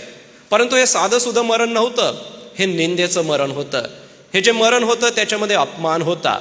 हे जे मरण होतं त्याच्यामध्ये फार प्रकारचे हाल अपेष्टा अशा होत्या. आणि प्रभू येशू ख्रिस्त त्याकडे बघत असताना, वधस्तंभावरती आपला प्राण देण्यासाठी जात असताना सर्वात प्रथम त्याच्या जीवनातली पहिली गोष्ट आम्ही बघतो की त्याच्या जीवनामध्ये एक ध्येय होतं आणि ते ध्येय तो गाठण्यासाठी पुढे आणि पुढे जात होता.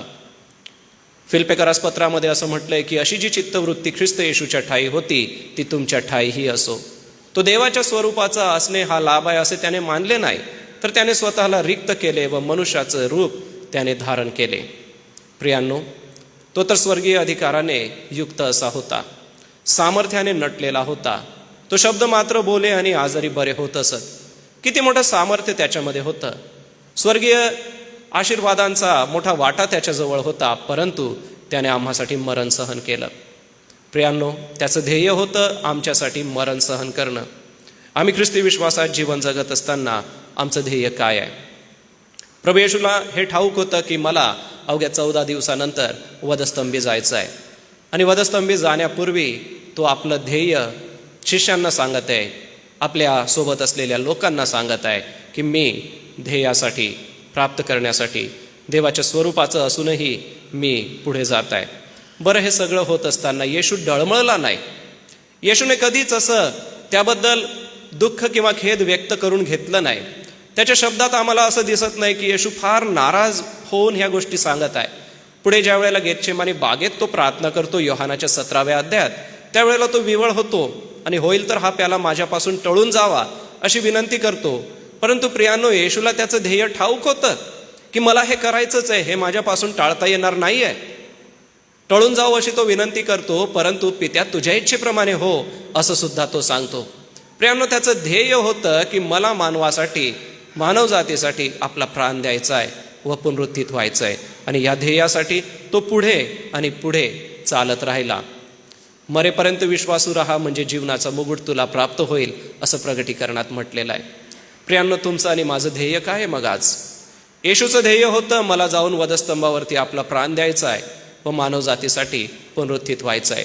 आमच्या पापक्षमेसाठी हे करणं गरजेचं होतं, कारण की जोपर्यंत हे घडणार नाही, जोपर्यंत येशूचं बलिदान होणार नाही, तोपर्यंत आमच्याही पापांची क्षमा होणार नाही.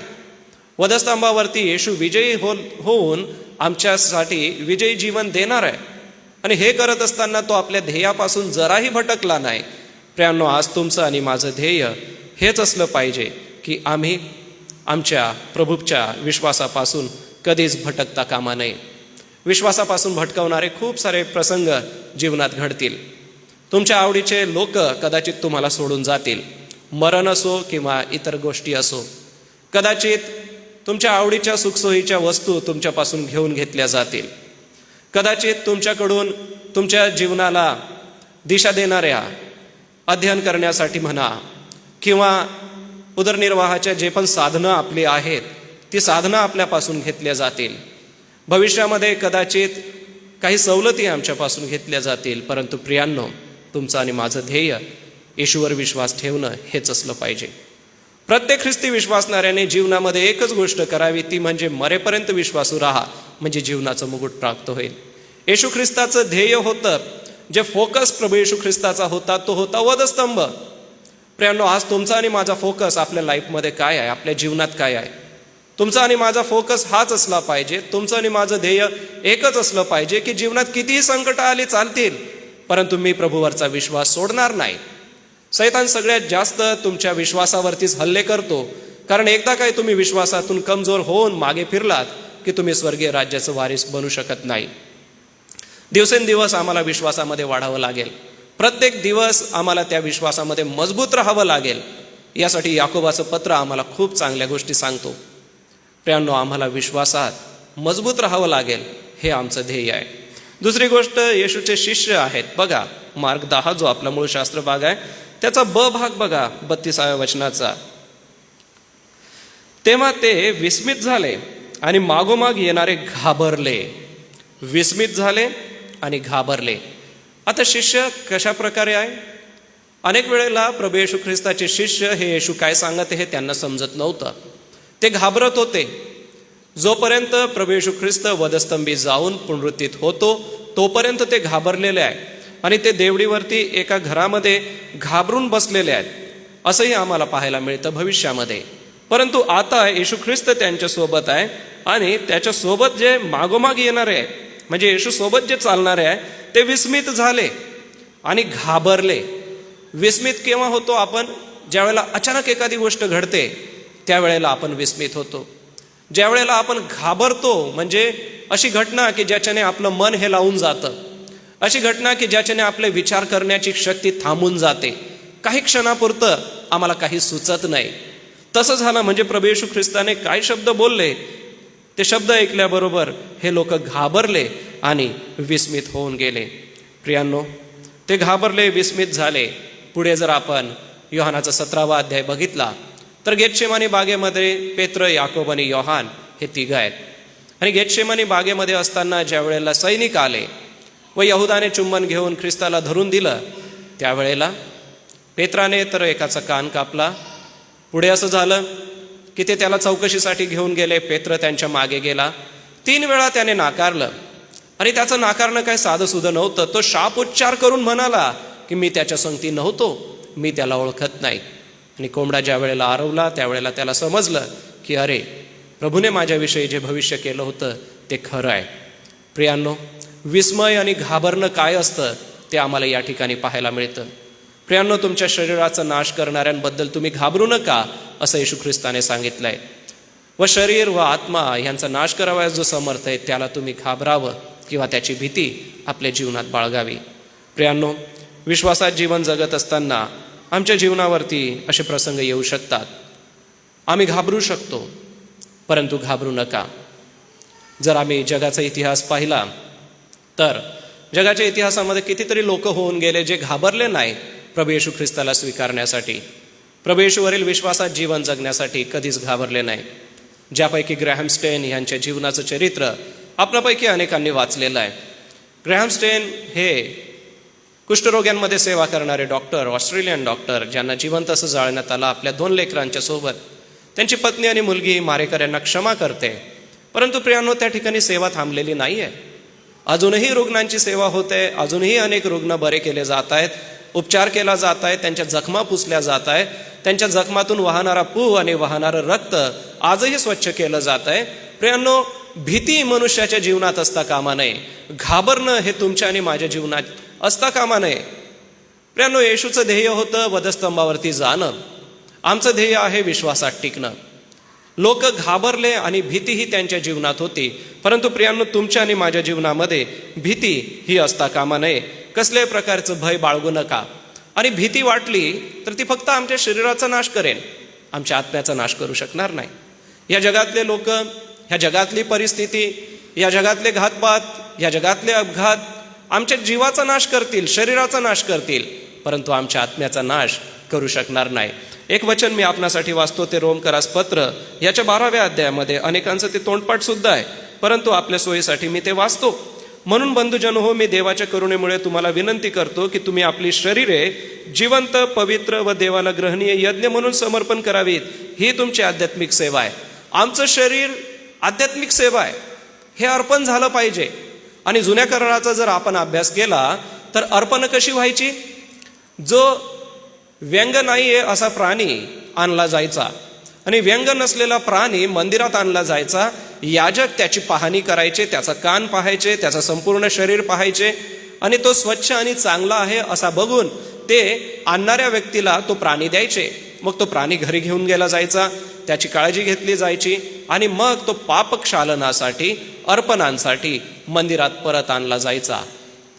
आमचा प्रभू येशू ख्रिस्त आमच्यासाठी तो कोकरा बनला व घेऊन येण्यात आला. प्रियांनो, आमच्या शरीराचा कदाचित या जगामध्ये संपण्याचा एक काळ होईल आणि ते सत्य आहे. आमचं शरीर संपेल, परंतु जो आत्मा प्रभूने आम्हाला दिलेला आहे, ह्या आत्म्याचं काय? तो सार्वकालिक असावा, तो सर्व काळासाठी जगला जावा, सर्व काळासोबत देवपित्यासोबत आमचं वास्तव्य असावं. यासाठी आम्ही आमच्या शरीराचा घात करणाऱ्यांना घाबरू नये. आपला मूळ शास्त्र भाग जो मार्ग 10:32 आहे त्याकडे बघत असता आपण एक लक्षात घ्या की मागे येणारा जो समुदाय आहे आणि हे जे शिष्य आहे ते घाबरलेले आहेत. प्रियांनो, आज तुम्हाला कोणत्या गोष्टी आहेत ज्या घाबरवत आहे? अशा घाबरणाऱ्या कोणत्याच गोष्टीला आपण बळी पडू नका. कदाचित आमच्या शरीराचा नाश होईल, आणि रोम 12 म्हणतं की आमच्या शरीराचा आम्हाला यज्ञ अर्पण करायचा आहे. मग हा यज्ञ कसाही प्रभूला अर्पण हो. एक फार प्रसिद्ध लेखक आहे, त्यांचं एका पुस्तकात असं स्टेटमेंट होतं की समर्पण म्हणजे काय, तर समर्पण म्हणजे देवा मी बैला समान आहे, तुला हवं असेल तर तू मला शेतामध्ये वाटेल तेवढ्या उन्हामध्ये माझ्याकडून काम करून घे, किंवा जर तुला हवं असेल तर मला यज्ञ म्हणून अर्पण करून घे. कारण जुन्या करारामध्ये तशी अर्पणं केली जात होती. प्रियांनो, दाविदाच्या जीवनातली अर्पणं आपण बघू शकतो. अनेक जे प्रेषित होऊन गेले त्यांच्या जीवनाकडे आपण बघा, संदेश त्यांच्या जीवनाकडे बघा. त्यांच्या जीवाचे हाल झाले, कष्ट आणि वेदना झाल्या. जे 12 शिष्य ख्रिस्ताचे होते त्या 12 शिष्यांपैकी यहूदा इस्कारियोत एक गेला आणि मथियाची त्याच्या जागेवर निवड झाली. परंतु या 11 शिष्यांपैकी फक्त जो योहान आहे ज्याने प्रगटीकरण लिहिलं त्याचा नैसर्गिक रीतीने मृत्यू झाला. या अगोदर 11ही शिष्य जे होते म्हणजे अगोदरचे या 11ही शिष्यांना कोणाला तलवारीने कापून मारण्यात आलं, कोणाला वधस्तंभावरती उलटं लटकवून मारण्यात आलं, कोणाला करवतीने कापण्यात आलं. कितीतरी वेदनेने त्यांचं मरण झालेलं आहे. नैसर्गिक मरण फक्त प्रगटीकरण लिहिणाऱ्या योहानाचं झालेलं आहे. त्यालाही उकलत्या तेलाच्या कढईमध्ये टाकलं, परंतु तो त्या ठिकाणी वाचला आणि हा वाचला म्हणून त्याला पात्म नावाच्या बेटावरती पाठवण्यात आलं आणि पात्म नावाच्या बेटावरती तो राहिला आणि तिथं देवाचं प्रगटीकरण त्याला झालं आणि त्याने प्रगटीकरणाचं पुस्तक लिहिलं. प्रियांनो, त्यांच्या देहाचा नाश झाला पण ते घाबरले नाही, त्यांचा शरीराचा नाश झाला पण ते घाबरले नाही. आज तुमच्या आणि माझा शरीराचा नाश झाला तरी आपण घाबरू नका. येशूचं ध्येय आणि आपलं समर्पण. बरं, तिसरी गोष्ट जी या 32 ते 34 वचनात आहे, पुढे बघा, येशूचं भविष्य. 33 आणि 34 वचनामध्ये येशू त्याच्या भविष्याबद्दल बोलत आहे. काय म्हणतो येशू त्याच्या भविष्याबद्दल? की मनुष्याच्या पुत्राला मुख्य याजक व शास्त्री यांच्या स्वाधीन करण्यात येईल. हा शब्द बघा, त्याला स्वाधीन करण्यात येईल. ही काय साधी गोष्ट नाही आहे. स्वाधीन करणं म्हणजे देऊन टाकणं. आता ह्याच्यावरती आमचा अधिकार नाही आहे. लोक ख्रिस्ताला स्वाधीन करतील. जे शिष्य होते त्यांची तर पांगापांग झालेली आहे. जे विश्वासणारे होते ते तर दुरून बघतायत, कोणी लपून राहिलेलं आहे. आणि अशा परिस्थितीमध्ये ते प्रभू येशू ख्रिस्ताला यरुशलेमेमध्ये घेऊन जाऊन याजकांच्या आणि शास्त्री लोकांच्या स्वाधीन करतील. ते त्याला देहांत शिक्षा ठरवतील आणि परराष्ट्रीयांच्या स्वाधीन करतील. म्हणजे बघा, एका बाजूला यहुदी शासन आहे आणि दुसऱ्या बाजूला रोमन शासन आहे. यहुदी शासनामध्ये शास्त्री आणि याजक जे आहेत ते प्रभू येशू ख्रिस्ताला देहांत शिक्षा ठरवतील आणि मग परराष्ट्रीयांच्या स्वाधीन केलं जाईल, म्हणजे रोमन साम्राज्याच्या हाताखाली दिलं जाईल. म्हणून पिलाताकडे त्याची चौकशी झाली आणि नंतर त्याला पाठवण्यात आलं. प्रियांनो, प्रभू येशू ख्रिस्ताची चौकशी आणि ज्या काही घटना घडल्या त्याही फार मनाला हेलावून टाकणाऱ्या आहेत. रात्रीच्या वेळेला त्याची चौकशी चाललेली आहे. शास्त्र्यांनी, याजकांनी त्याच्यावरती आरोप ठेवले आणि एका खोट्या आरोपामध्ये त्याला ठेवण्यात आलं आणि त्याच्यावर खटला चालवण्यात आला. त्याला स्वाधीन केलं. पुढे त्याची थट्टा केली. आपण थट्टा मस्करी कोणाची करतो? कोणाला बघितलंय का आपण त्याची थट्टा करताना? थट्टा करणं म्हणजे गंमत करणं. आणि आपल्या अवतीभोवतीच्या परिसरामध्ये आपण बघा, थट्टा करणं, गंमत करणं हे काही कालांतराने एका अशा विचित्र गोष्टीचं स्वरूप घेतं की ती गोष्ट आमच्या नजरेसमोर येणंही कठीण वाटतं. आमच्या प्रभू येशू ख्रिस्ताची थट्टा केली. एखाद्याचं चिडवणं करता त्या पद्धतीचं प्रभू येशूचं चिडवणं केलं. तुझ्या अंतर्ज्ञानाने सांग, तुला कोणी मारलं? बरं, एवढंच नाही, पुढचा शब्द काय आहे? त्याच्यावर थुंकतील. हे कोण बोलतंय? की प्रभू येशू ख्रिस्त स्वतः बोलतोय की माझ्या अंगावर थुंकलं जाईल. प्रियांनो, आपण आशिया खंडामध्ये राहतो आणि आशिया खंडामध्ये एवढंच नव्हे तर युरोप खंडामध्ये देखील तोंडावरती थुंकणं किंवा कोणाच्या अंगावर थुंकणं हे किती लज्जास्पद आणि किती अपमानास्पद वाटतं बघा. कोणाची थुंकी उडून आपल्या अंगावर आली तर कसं वाटतं? आम्ही स्वच्छ होईपर्यंत किळसवानं ते आम्हाला वाटतं. प्रियांनो, ते किती भयंकर असेल ते चित्र. आणि हे खुद्द प्रभू येशू ख्रिस्त सांगत आहे की माझ्याबद्दल असं केलं जाणार आहे. आणि आजच्या दिवशी घडलेली ही घटना आहे की माझ्यावरती खटला चालवतील, मला शास्त्री आणि याजक हे शिक्षा ठरवतील, रोमन लोकांच्या हातामध्ये देतील, माझी थट्टा करतील, माझ्यावरती थुंकतील आणि पुढे काय? फटके मारतील. आपण कोणाला चपडाक मारून बघा, फार जोरात लागते, परंतु प्रभू येशूला फटके मारले, फटके. प्रियांनो, फटके हे काही साधे नसतात, खूप जोराने त्याचा मार लागत असतो. 39 फटके ख्रिस्ताला मारण्यात आले. बरं, ज्या चापकाने मारण्यात आले त्याला वाघनकासारखे अनेक असे हाडं जोडलेली असत आणि जी मारल्यानंतर कातडी सकट ती बाहेर निघत असत. आपण मागील दिवसांमध्ये, मागच्या दुःख सहनाच्या दिवसांमध्ये जी गीतं ऐकली त्यापैकी आमच्या प्रभूने वधस्तंभावरती जो प्राण दिला त्याच्याबद्दलचं चित्रीकरण या ठिकाणी स्क्रीनवर दाखवण्यात आलं होतं. प्रियांनो, ख्रिस्ताला मारण्यात आलेले जे चपराका होत्या, त्याला मारण्यात आलेला जो चाबूक होता आणि त्याच्या रक्ताने ओढलेल्या ज्या धारा होत्या, त्या बघितलं असता आमचं मन हेलावून जातं की ही अमानुष, जी मानवी बुद्धीच्या पलीकडे असलेली शिक्षा आहे, ती ख्रिस्ताला देण्यात आली. आणि ज्या वेळेला सुंदर गीत या ठिकाणी होत होतं, ज्या वेळेला स्क्रीनवरती ते चित्र आम्ही बघत होतो आणि प्रभू येशू ख्रिस्ताला मारत असताना आमच्या मनातून आमच्या वेदना बाहेर निघत होत्या. प्रियांनो, आमच्या डोळ्यामधून ते अश्रू बाहेर निघत होते, कारण माझ्या ख्रिस्ताने माझ्यासाठी ते फटके खाल्ले, ही जाणीव मला स्वतःला त्या ठिकाणी होत होती. प्रियांनो, वचन पुढं काय म्हणतं, त्याला जीव घेतील.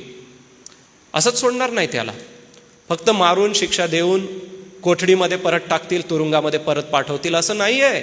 त्याचा जीव घेतील. हे ख्रिस्त येशू स्वतः सांगत आहे की माझा जीव घेतला जाईल. परंतु आनंदाची गोष्ट पुढील वचनात तो सांगतो की 3 दिवसांनी तो पुन्हा उठेल. यासाठी प्रभूची आम्ही स्तुती करूया की तो मरण पावला नाही, परंतु 3ऱ्या दिवशी पुन्हा उठला. तो मेला आणि मेल्यानंतर 3ऱ्या दिवशी पुन्हा उठला. आमचा प्रभू पुनरुत्थित प्रभू आहे आणि पुनरुत्थानाचं सामर्थ्य आम्हाला त्याच्यामध्ये दिसतं. बरं बघा, या ठिकाणी फार सुंदर शब्द वापरलेला आहे 34व्या वचनाच्या शेवटल्या भागामध्ये, तो पुन्हा उठेल. उठणं हे कशाचं चित्र आहे? उभं राहण्याचं चित्र आहे. कारण मनुष्य जनरली ज्या वेळेला मरतो त्यावेळेला तो झोपलेला असतो. मेलेल्या व्यक्तीचं प्रेत आपण झोपवलेल्या अवस्थेमध्ये ठेवतो व कब्रस्तानामध्ये जे आपण फ्युनरल बॉक्स ठेवतो, ती शवपेटी ज्या वेळेला आपण उतरवतो त्यावेळेला ती झोपलेल्या अवस्थेत असते, खाली उतरवली जाते आणि उठला जाईल म्हणजे उभा राहील.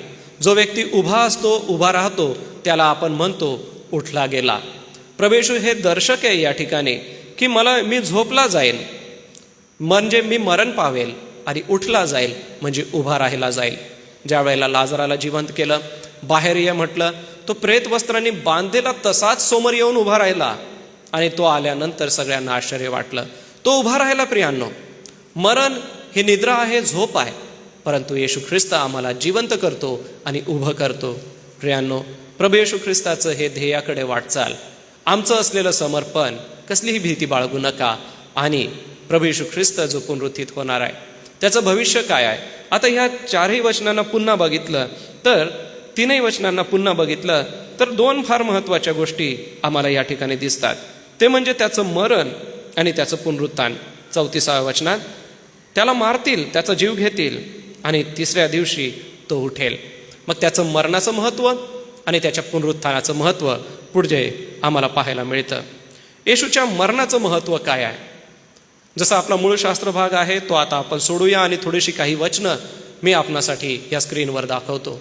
कारण प्रियांनो, आपण पोक्त आहोत, ख्रिस्ती विश्वासामध्ये आपली अनेक वर्ष झालेली आहेत आणि आपल्याला पवित्र शास्त्र कळतं. या उद्देशाने मी या पुढच्या गोष्टी सांगत आहे की प्रभू येशू ख्रिस्ताच्या मरणाचं महत्त्व काय. मग तो इतकं म्हणतोय की मी मारला जाणार आहे, ही त्याची भविष्यवाणी आहे.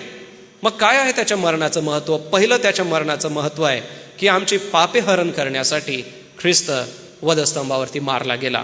योहान 1:29, 2ऱ्या दिवशी येशूला आपणाकडे येताना पाहून तो म्हणाला, तो म्हणजे बाप्तिस्मा करणारा योहान. बाप्तिस्मा करणारा योहान बाप्तिस्मा करत आहे आणि असं असताना प्रभू येशूला आपल्याकडे येताना तो पाहतो आणि तो म्हणतो की हा पहा, जगाचे पाप हरण करणारा देवाचा कोकरा. प्रभू येशू ख्रिस्त देवाचा कोकरा म्हणून ह्या जगामध्ये आला. प्रियांनो, देवाचा कोकरा म्हणून ख्रिस्ताने आमच्यासाठी प्राण दिला. प्रियांनो, देवाचा कोकरा असं योहानाने का सांगितलं, बाप्तिस्मा करणाऱ्या योहानाने? कारण की त्या काळामध्ये कोकरा अर्पण केला जायचा आणि कोकरा अर्पण केल्यानंतर त्या कोकऱ्यावरती पाप क्षालनाचं सर्व काही लादलं जायचं आणि तो कोकरा आमच्या पापाचं प्रतीक होता. की जसं माझ्या परिवाराच्या वतीने मी तो कोकरा अर्पण करतो, म्हणजे माझ्या कुटुंबाच्या वतीने सर्व पापाचा भार मी त्या कोकऱ्यावर टाकतो आणि आता तो कोकरा देवासमोर अर्पण केला गेलेला आहे. प्रभू येशू ख्रिस्त मरणाचं महत्त्व आम्हाला हे दाखवतो की आमची पाप आता आमच्याकडे गणली जाणार नाही. मागील दिवसात बाप्तिस्म्याचे वर्ग चाललेले आहेत आणि बाप्तिस्म्याच्या वर्गात एका विद्यार्थ्याने एक चांगला प्रश्न विचारला की पाप मनुष्याला कसं काय लागलं, का म्हणून मनुष्य पापी असा गणला जातो. तर त्याची उत्तरं देताना रोम 5:12, स्तोत्र 51 आणि स्तोत्र 32 आणि 1 तिमोथी 1 अध्याय वचन 15 ही त्याची उत्तर आहे की जसं की आदामाने आज्ञा मोडली आणि आज्ञाभंगामुळे पापाचा परिणाम मानवाच्या जीवनात आला. मग मानवाच्या जीवनात पापाचा परिणाम आला तर या पापापासून सुटण्यासाठी देवाने एक योजना केली, ती म्हणजे प्रभू येशू ख्रिस्ताला या जगात पाठवलं आणि जो व्यक्ती येशूवर विश्वास ठेवतो त्याला पापांची क्षमा होते. मनुष्य जन्मतःच पापी आहे कारण की तो आदामाच्या वंशात जन्मास आला. जसं की रोम 5:12 हे मी आपल्या सगळ्यांच्या सोयीसाठी वाचतो.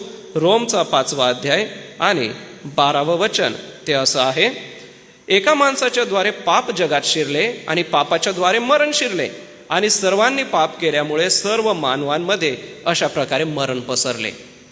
प्रियांनो, मरण मानवामध्ये पसरलं. यासोबतच स्तोत्र 51:5 हे देखील आपल्या सगळ्यांच्या सोयीसाठी मी वाचतो. 51 आणि 5 मध्ये स्तोत्रकर्ता असं म्हणतो, पहा मी जन्माचाच पापी आहे, माझ्या आईने गर्भधारण केले तेव्हाचाच मी पातकी आहे. दावीद राजा स्वतःबद्दल म्हणतो की माझ्या आईने गर्भधारण केलं तेव्हाचाच मी पातकी आहे. तिमोथी 1 तिमोथीच्या 1 अध्यायामध्ये यावर अजून एक फार मस्त गोष्ट आम्हाला सांगत आहे. 1 तिमोथी 1:5 ताकीद देण्याचा हेतू हा की शुद्ध अंतकरणात चांगल्या विवेक भावात व निष्कपट विश्वासामध्ये प्रीती व्यक्त व्हावी. सोबतच 15वं वचन, ख्रिस्त येशू पापी लोकांना तारण्यासाठी या जगात आला हे वचन विश्वसनीय आहे व पूर्णपणे स्वीकारास योग्य आहे. त्या पापी लोकांपैकी मी मुख्य आहे.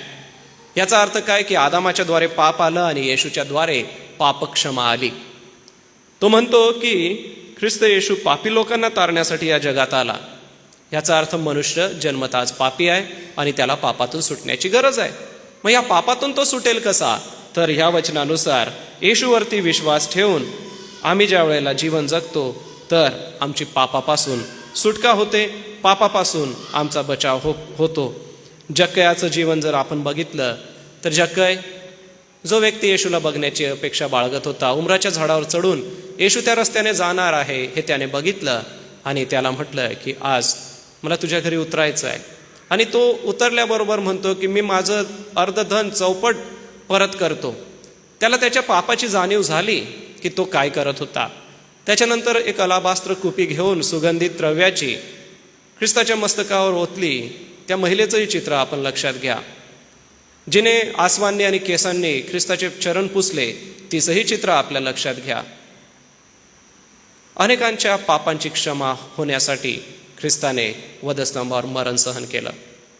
ख्रिस्त आमचे पाप क्षमा करतो. प्रियांनो, आमच्या पापाच्या क्षमेसाठी येशू ख्रिस्ताने वधस्तंभावरती आपला प्राण दिला. दुसरी गोष्ट, रोम 3:25 हे वचन बघा. येशूच्या मरणाचं महत्त्व काय आहे? आमचं प्रायश्चित्त होण्यासाठी. आता प्रायश्चित म्हणजे काय, तर प्रायश्चित म्हणजे असं कृत्य जे केल्याने पापाची सुटका होते. आणि हे प्रायश्चित्त जे आहे हे आम्हाला मनुष्याच्या अपराधांना ज्या वेळेला मनुष्याची जाणीव होते त्यावेळेला तो देवाकडे वळतो. प्रायश्चित्त केव्हा होतं? ज्या वेळेला मला समजतं की मी जे केलं ते चुकीचं आहे आणि मला आता देवाकडे वळलं पाहिजे, ते असतं प्रायश्चित. आपण खूप साऱ्या लोकांची साक्ष ऐकली, ती अशी की एक सभा होती आणि त्या सभेमध्ये प्रचारक प्रचार करत होते आणि शेवटी त्यांनी अल्टर कॉल दिला आणि ज्यांना कोणाला आपलं जीवन प्रभूला समर्पित करायचं आहे त्यांनी पुढे या असं म्हटलं. आम्ही पुढे गेलो, आमच्यासाठी प्रार्थना केली आणि त्या दिवशी आम्ही ढसाढसा रडलो. आमच्या डोळ्यातून अश्रू निघायला लागले, कारण आम्ही आजवर केलेल्या पातकांच्या गोष्टींची आम्हाला जाणीव झाली आणि त्या दिवसापासून आम्ही परत पापाकडे फिरलो नाही. आता आम्ही शुद्ध आणि पवित्र जीवन जगण्याचा प्रयत्न करतो. ह्या साक्षी प्रियांनो अनेकांच्या मला ऐकण्यात आल्या. ह्याला अनुलक्षून ख्रिस्त आमच्या प्रायश्चित्तासाठी मारला गेला. त्याच्या मरणाचं काय महत्त्व आहे, तर आमच्यासाठी त्याने प्रायश्चित्त केलं. रोम 3:25, त्याच्या रक्ताने विश्वासाच्या द्वारे प्रायश्चित होण्यास देवाने त्याला पुढे ठेवले, यासाठी की पूर्वी झालेल्या पापांची देवाच्या सहनशीलतेने उपेक्षा झाल्यामुळे त्याने आपले नीतिमत्व व्यक्त करावे. प्रियांनो, आमच्या अपराधांची आम्हाला क्षमा करण्यासाठी आम्हाला जुन्या करारामध्ये प्रायश्चित्ताच्या अनेक गोष्टी दिसत असतात. प्रायश्चित करत असताना 4 महत्त्वाच्या गोष्टी आहेत. प्रायश्चित करत असताना सगळ्यात पहिले आम्हाला पश्चाताप होतो, त्याच्यानंतर आमच्या जीवनाची पुनर्स्थापना होते, त्याच्यानंतर आमच्या जीवनात सुधारणा घडते आणि त्याच्यानंतर आम्ही देवाच्या वचनात वाढायला लागतो. बघा, ज्या दिवशी पश्चाताप होतो त्यावेळेला काय होतं? ज्या दिवशी मला माझ्या पापांची जाणीव होते त्यावेळेला मला माझ्या जीवनाची पुनर्स्थापना करता येते. प्रियांनो, ख्रिस्ताचं बलिदान हे काही साधं बलिदान नाही. त्याने वधस्तंभावरती काय असं साधा प्राण दिलेला नाही. त्याच्या प्राण देण्यामुळे माझ्या पापांची क्षमा होऊन मला माझ्या जीवनाला रिस्टोर करायची, पुन्हा एक वार नव्याने बांधण्याची समय मिळाला, संधी मिळाली. ख्रिस्ताचं बलिदान हे तुमचं आणि माझं प्रायश्चित्त दाखवतं. प्रियांनो, पहिलं तर आमच्या पापांची क्षमा दर्शवतं, दुसरं आम्हाला नव्याने बनवण्यासाठी देवाचं वचन आम्हाला सहाय्य करतं. एक वचन मी आपणासाठी वाचतो, 1 योहान याचा 4 अध्याय. यामध्ये आमच्या जीवनाला प्रभूने कसं बांधलं हे दिसून येतं. 1 योहान 4 अध्याय आणि वचन 10. प्रीती म्हणावी तर हीच, आपण देवावर प्रीती केली असं नाही, तर त्याने तुमच्या आमच्यावर प्रीती केली आणि तुमच्या आमच्या पापाचे प्रायश्चित्त व्हावे म्हणून स्वपुत्राला पाठवले.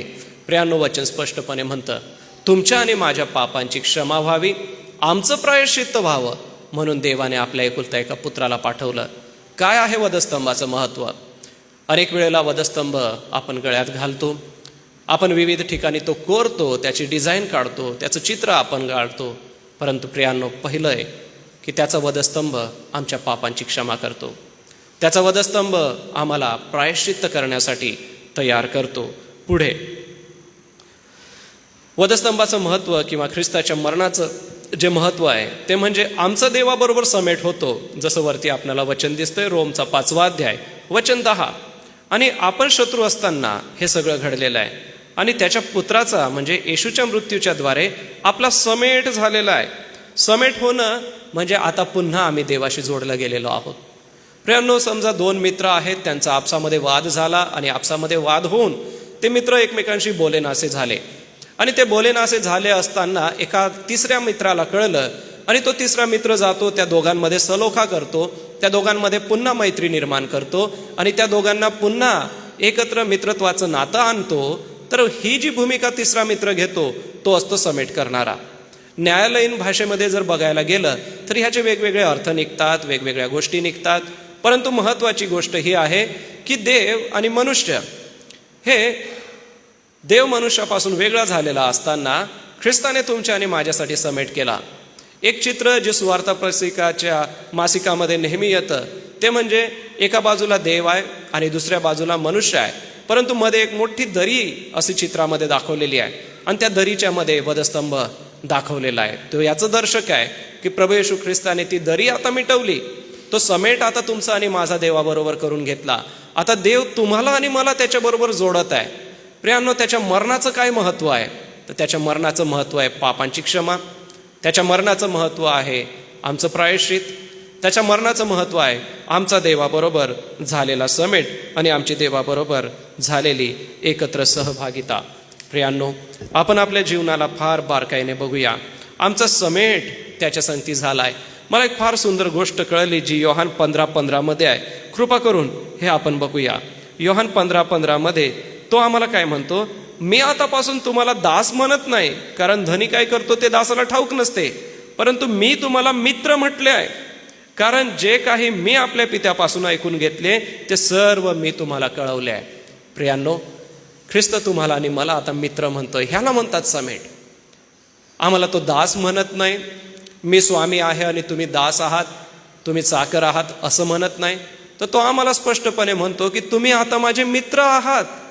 प्रियांनो, तुम्ही आणि मी ख्रिस्त येशूच्या द्वारे देवपित्याचे मित्र झालेलो आहोत. आमच्या हृदयाच्या जवळ जर कोणी असेल तर तो आमचा मित्र असतो. आमच्या मित्राला आपले सगळे सुखदुःख माहिती असतात, आमच्या मैत्रिणीला आमच्या आवडीनिवडी माहिती असतात, आमची सुखदुःख माहिती असतात. मग प्रियांनो, कोण मित्र येशूवाने, हे गीत आपण गातो त्याच्या मागे कारण एकच आहे की येशूच्या मरणाचं ते महत्त्व आहे की तो आमच्यासाठी मित्र असा झाला आणि आमचा समेट त्याने देवाबरोबर केला.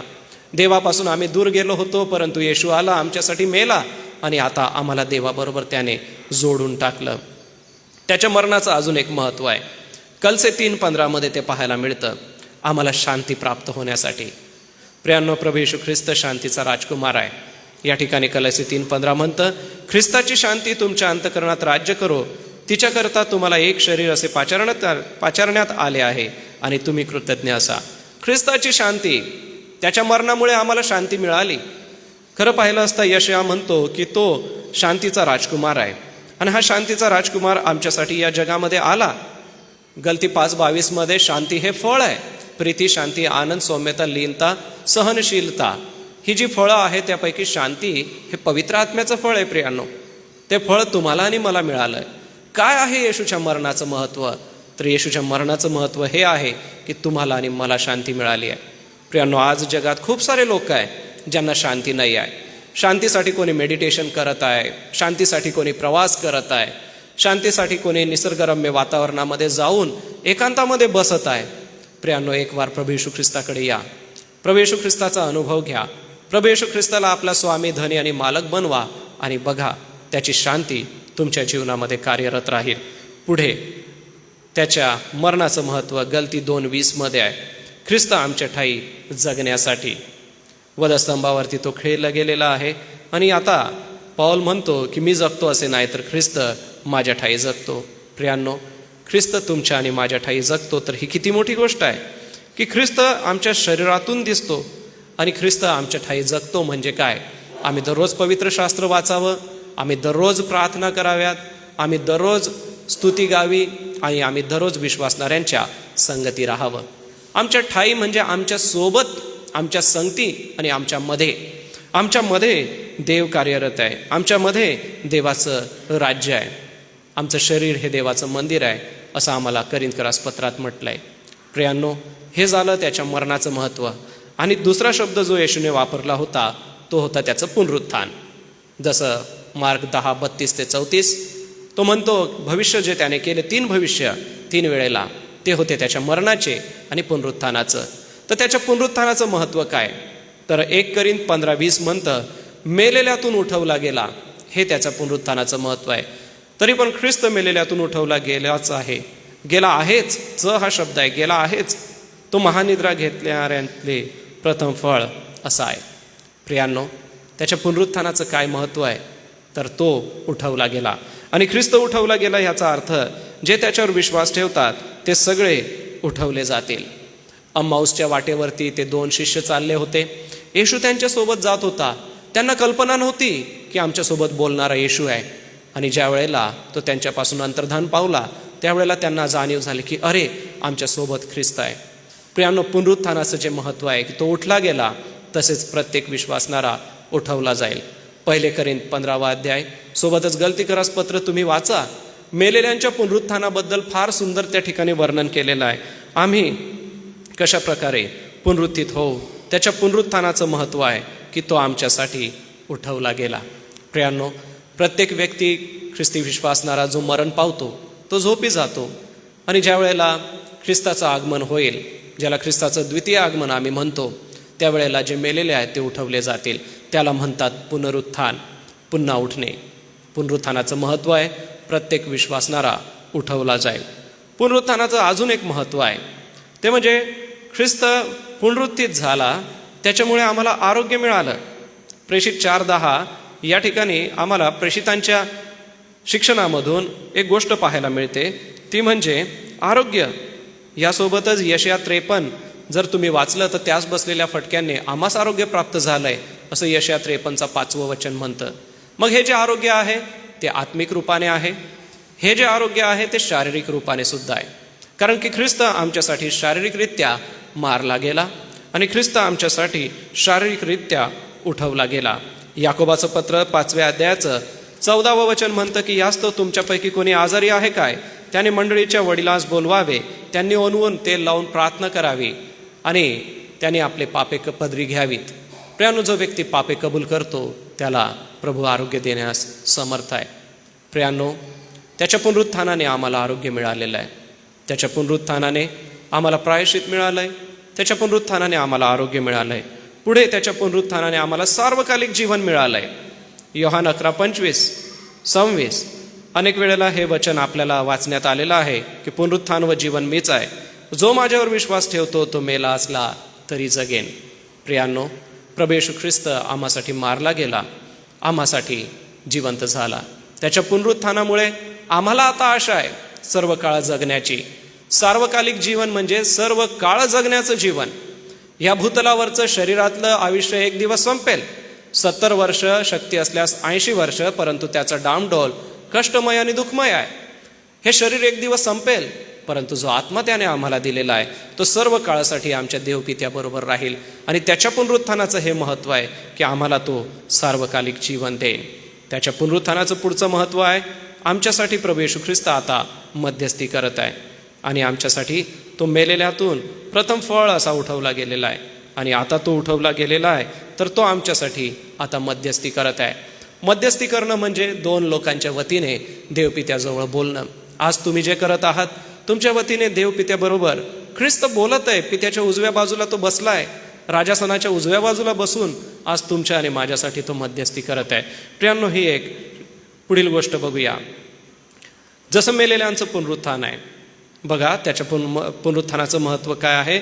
जसं मेलेल्यांचे पुनरुत्थान आहे, जे विनाशीपणात पेरले जाते त्या विनाशीपणात उठवले जाईल. जसं मी आपणाला आधीच म्हटलं की ख्रिस्त येईल आणि मेलेले उठवले जातील.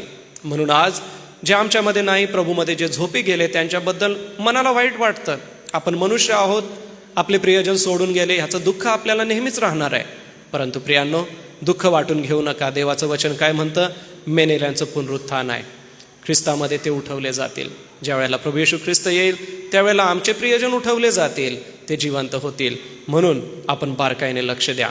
आता ह्या एका चार्टकडे बघा. येशूच्या मरणाचं महत्त्व आणि येशूच्या पुनरुत्थानाचं महत्त्व हे या ठिकाणी दिलेलं आहे. आमचं पापहरण करण्यासाठी येशू मरण पावला. आमचं प्रायश्चित्त होण्यासाठी येशू मरण पावला. आमचा देवाबरोबर समेट व्हावा यासाठी येशू मरण पावला. आम्हाला शांती प्राप्त व्हावी म्हणून येशू मरण पावला. आणि ख्रिस्त आमच्या ठाईत जगावा यासाठी येशू मरण पावला. आणि येशू कशासाठी पुनरुत्थित झाला? तर येशू मेलेल्यातून उठवला गेला, आरोग्य देण्यासाठी पुनरुत्थित झाला, सार्वकालिक जीवन देण्यासाठी पुनरुत्थित झाला, आमच्यासाठी मध्यस्थी करण्यासाठी पुनरुत्थित झाला आणि आमच्या मेलेल्यांमधील जे आहेत त्यांचं पुनरुत्थान व्हावं यासाठी प्रभू येशू ख्रिस्त पुनरुत्थित झाला.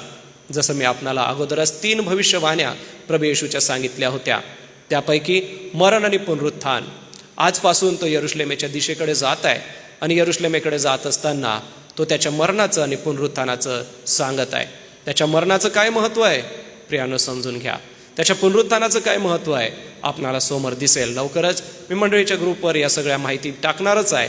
आपण त्या वाचाव्या, आठवडाभर त्याच्यावर मनन करावं आणि देवाचं वचन तुमच्या संगती बोलेन. प्रियांनो, ख्रिस्ताचं बलिदान वाया जाऊ देऊ नका. असे कितीतरी गुड फ्रायडे, ईस्टर आपल्या जीवनात येतील आणि जातील, पण येशू का मेला हेच जर मला माहीत नाही तर माझं ख्रिस्ती जीवन अपूर्ण आहे. येशू का पुनरुत्थित झाला हे जर मला माहीत नाही तर माझं ख्रिस्ती जीवन अपूर्ण आहे. प्रियांनो, आपले विश्वासातले वय कितीही असो, आपली मंडळी पोक्त आहे, विश्वासात सुदृढ आहे, म्हणून काही कठीण गोष्टी आज आपण या ठिकाणी अध्ययन केलेल्या आहे. प्रियांनो, ख्रिस्ताच्या मरणाचं महत्त्व समजून घ्या. आमचं पाप त्याने घेऊन घेतलं, आमच्यासाठी तो समेट करत आहे, आम्हाला त्याने शांती दिलेली आहे आणि तो आता आमच्या ठाई जगत आहे. मग आता आपण असं करूया की त्याच्याद्वारे आरोग्य मिळवूया, त्याच्याद्वारे पुनरुत्थान मिळवूया, त्याच्याद्वारे आमच्यासाठी तो मध्यस्थी करत आहे त्याचा आशीर्वाद मिळवूया. ही गोष्ट आपण लक्षात घ्या. आणि शेवटली गोष्ट, आपला प्रतिसाद काय आहे. आतापर्यंत आपण वचन ऐकलं, काय प्रतिसाद द्याल तुम्ही की ख्रिस्ता तू माझ्यासाठी मेला, माझ्यासाठी पुनरुत्थित झाला, तर माझा प्रतिसाद काय? आपण आपले डोळे झाका आणि आपल्या मनात देवाला प्रतिसाद द्या. मनुष्यासमोर कदाचित आपण प्रतिसाद दिला तर आपलं मन कदाचित मनुष्य स्वभावामुळे आपणाला असं म्हणेल की मी हे जे करत आहे ते योग्य आहे का. परंतु देवासमोर प्रतिसाद द्या, देवाला समर्पण करा की ख्रिस्ता तू माझ्यासाठी मरण सहन केलं आणि तू माझ्यासाठी पुनरुत्थित झाला, तुझ्या मरणाने माझ्या पापांची क्षमा आहे, माझं प्रायश्चित आहे, माझा समेट आहे, मला शांती आहे. आणि तुझ्या पुनरुत्थानाने मला आरोग्य आहे, मला पुनरुत्थानाची आशा आहे. माझ्यासाठी आज तू मध्यस्थी करत आहे आणि माझ्यासाठी तू मेलेल्यातून उठलेला आहे. प्रियानो, देवाशी बोला आणि आपलं मन देवाला द्या.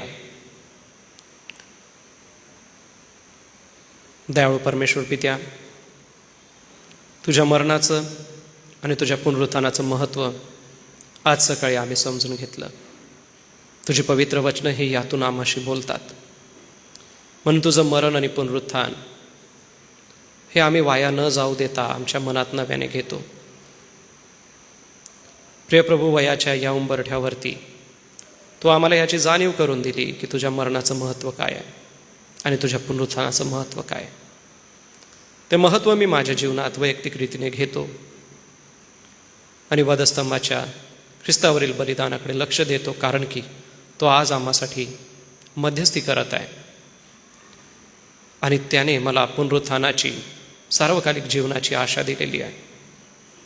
वैयक्तिक रीतीने आजच्या ऐकलेल्या वचनानुसार माझं जीवन प्रभू तुला समर्पित करतो व येथे जमलेले प्रियजन जे तुझ्याकडे हाक मारत आहे, प्रार्थना करत आहे, त्यांचे जीवनाचं समर्पण प्रभू तुला मान्य असो. येशूच्या नावाने मागतो म्हणून तो ऐक. आमेन. या आपण सर्व उभं राहूया.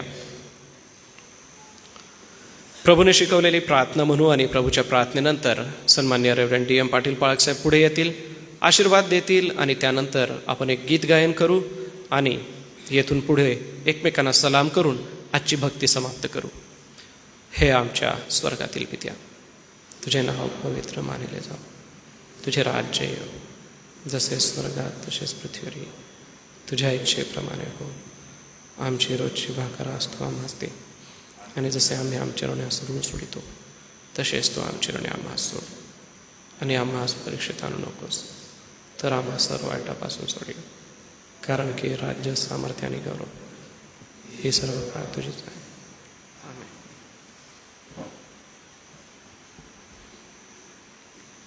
प्रियांनो, सर्वदा आनंदित असा, निरंतर प्रार्थना करा, सर्व स्थितीत उपकार स्तुती करा, कारण तुम्हाविषयी ख्रिस्त येशूमध्ये देवाची इच्छा हीच आहे.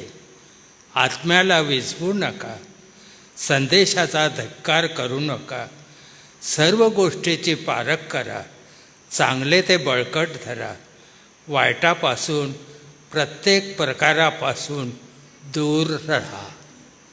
आमचा तारणारा प्रभू येशू ख्रिस्त याची कृपा, देवबापाची प्रीती आणि पवित्र आत्म्याची गोड संगती त्याच्या विश्वासणाऱ्या लोकांबरोबर, एसे चर्चमधील सर्व मंडळांबरोबर आणि त्याने निवडलेल्या इस्रायल राष्ट्राबरोबर यापुढेही असो. आमेन.